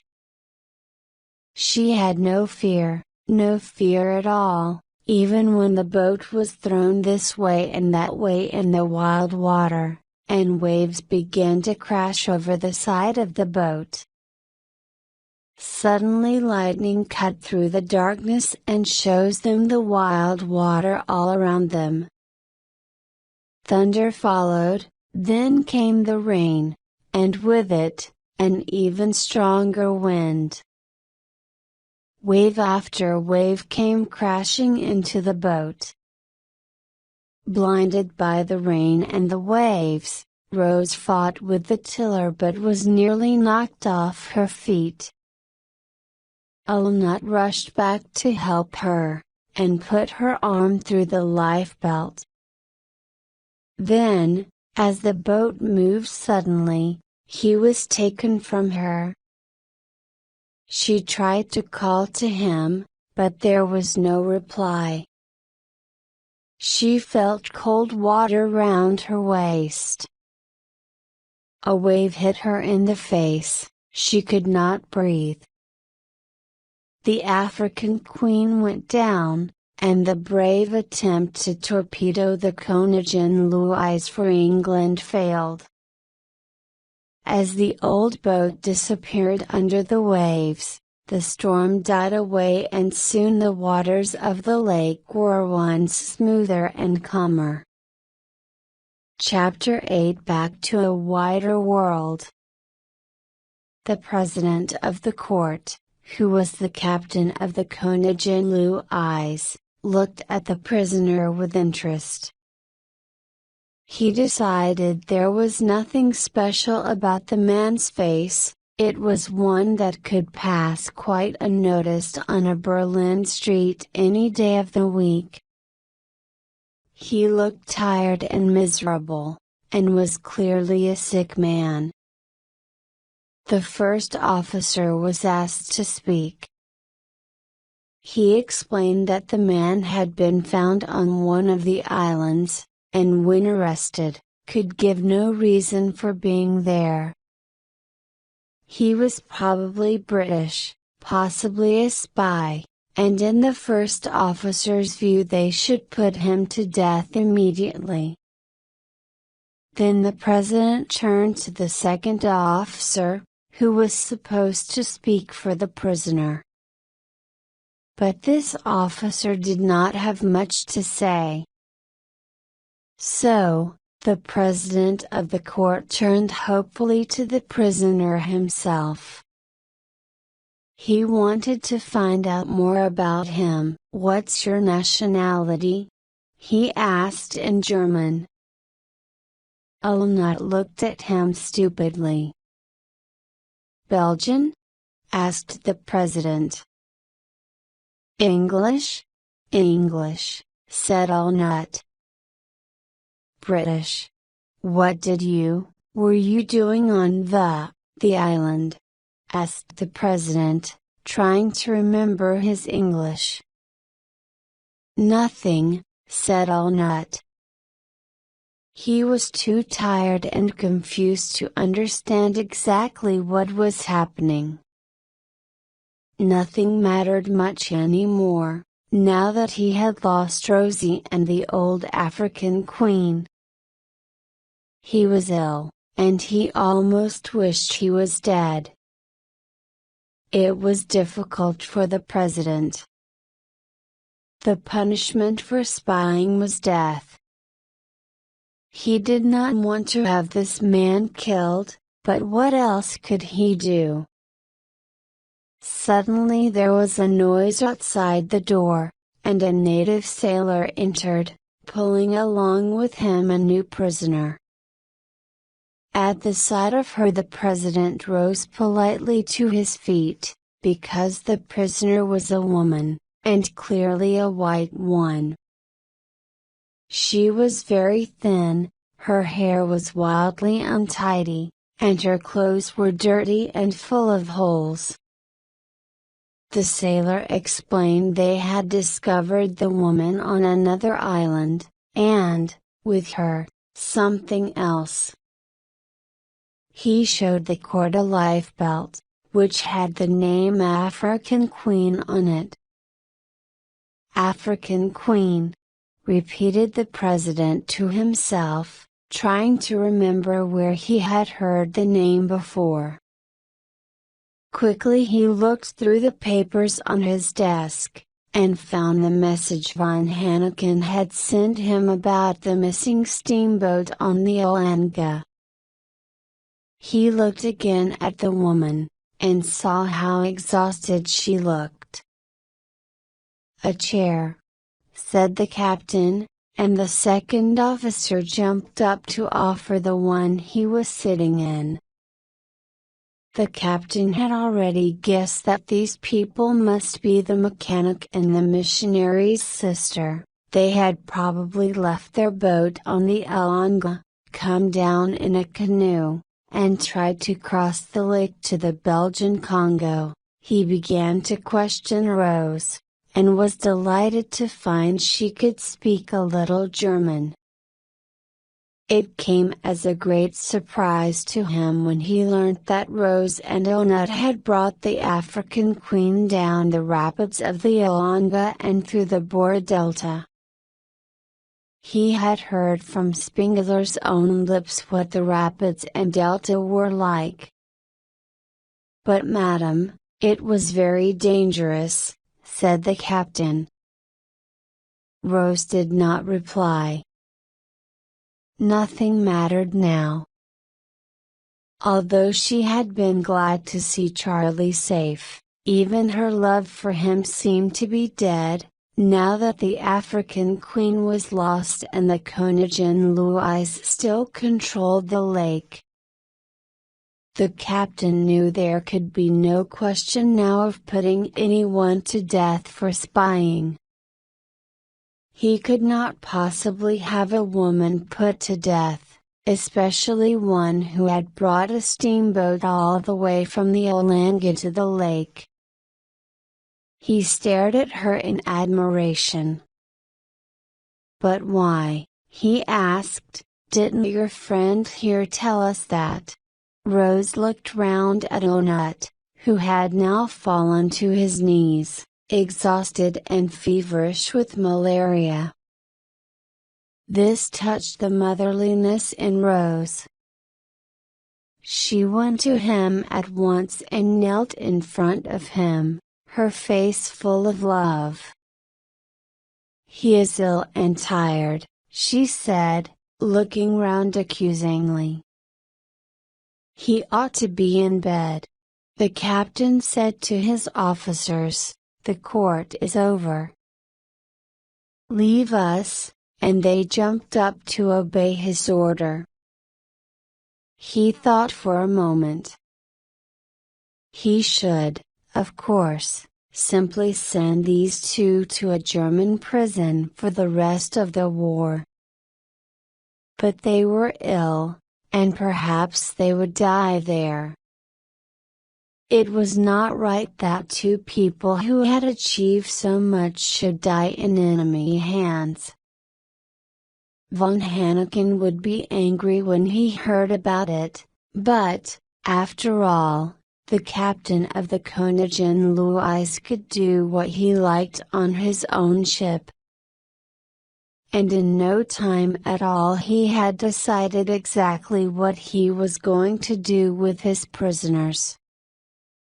Several hours later, in the small town of Port Albert in the Belgian Congo, on the western edge of the lake, a British commander was preparing for an attack on the Koningin Louise the next day. He felt hopeful that it would be successful, because for the first time he had two small, but extremely fast motorboats with powerful guns. These boats had been sent out from England, and then brought all the way overland, by railway and river. The commander was by the lake, watching his men fix the guns onto the motorboats, when he suddenly saw a white shape, with black smoke coming from it. As he looked, a young officer came running. "That's the Koningin Louise," "Sir," he said, breathlessly. "And it's flying a white flag, sir." The commander was thinking fast. Were the Germans surrendering? Or was it a clever plan to enter Port Albert under a flag of peace and destroy his motorboats?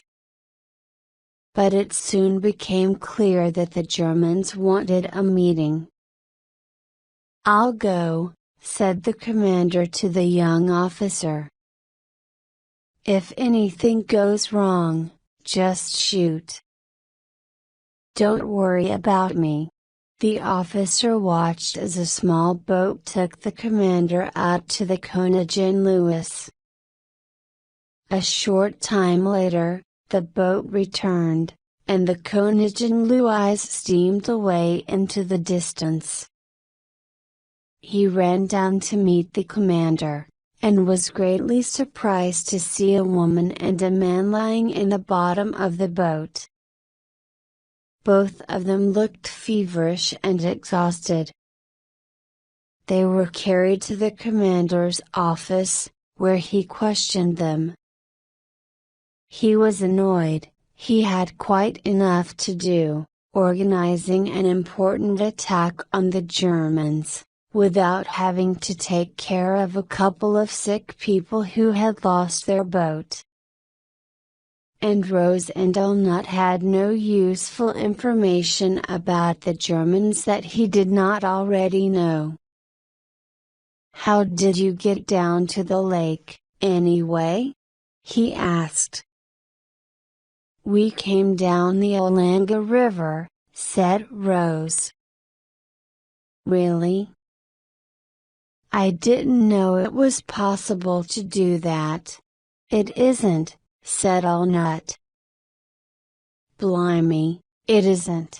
But the commander was not really interested in their adventures, he had his own problems to worry about. And both Rose and Elnut felt uncomfortable with these officers in their white uniforms and their coldly polite voices. They were sent to sleep in separate houses, both feeling they had nothing left in life to look forward to the next morning. As the Konigin Louis steamed over the lake it had controlled so long, the German captain saw two long gray shapes rushing towards him. He ordered his men to get the ship's gun ready, but the gun pointed forward, and the British motorboats, which could move and turn much faster than the Louis, were already attacking from behind. Holes began to appear in the sides of the Konigin Louis. When the boiler was hit, a cloud of steam surrounded the ship at once, and in that moment the mechanics in the engine room were boiled alive. The British commander ordered his motorboats to move further away. When the steam cleared, he could see the Konigin Louis was floating helplessly in the water. He looked for a sign of surrender, but could see none. Then something hit the water beside his boat, and he realized that the Louis's officers were shooting at them. He did not want to kill the Germans, but he had to keep his own men out of danger. So, unwillingly, he gave another order. More shots rang out from the motorboat's powerful guns, killing several of the German officers. They did not hit the captain, who had gone down into the burning steam of the engine room to do what he had to, in his last moments of life. Then the British guns stopped, and the commander looked at the Konigin Louis again, with its German flag still flying. The ship now seemed lower in the water, and then suddenly it fell over to one side. The captain had let the water into the engine room, to prevent the ship falling into British hands. "I hope we can save them," said the commander, calling for full speed. The motorboats came rushing up just as the German flag, the last thing to disappear, went below the water. They were in time to save all the living except the hopelessly wounded. There is great happiness in victory, even when a commander has so much to do, sending wounded men to hospital, writing detailed reports for London, and making sure he has enough food and bullets for his men. Now he also had wounded German prisoners to take care of, as well as the mechanic and the missionary's sister. He ordered Rose and Onut to come and see him in his office. "A group of Belgian officers are taking some prisoners to the west coast today," he told them coldly. "I'm going to send you with them." "That'll be all right with you, I suppose." "I suppose so," said Onut dully. He did not know what to think. Even hearing that the Königin Louise was destroyed had made his feeling of hopelessness worse. "You'll join the army, I expect," said the commander. "You'll find the British on the coast, at Matadi. They'll probably send you to fight in South Africa." "Yes, sir," said Onut. "And you, Miss Saver, isn't it?" the commander said to Rose. "You can get back to England from Matadi." "Yes," said Rose. "That's all right then," said the commander, pleased that he was solving one of his problems. "You'll start in 2 hours.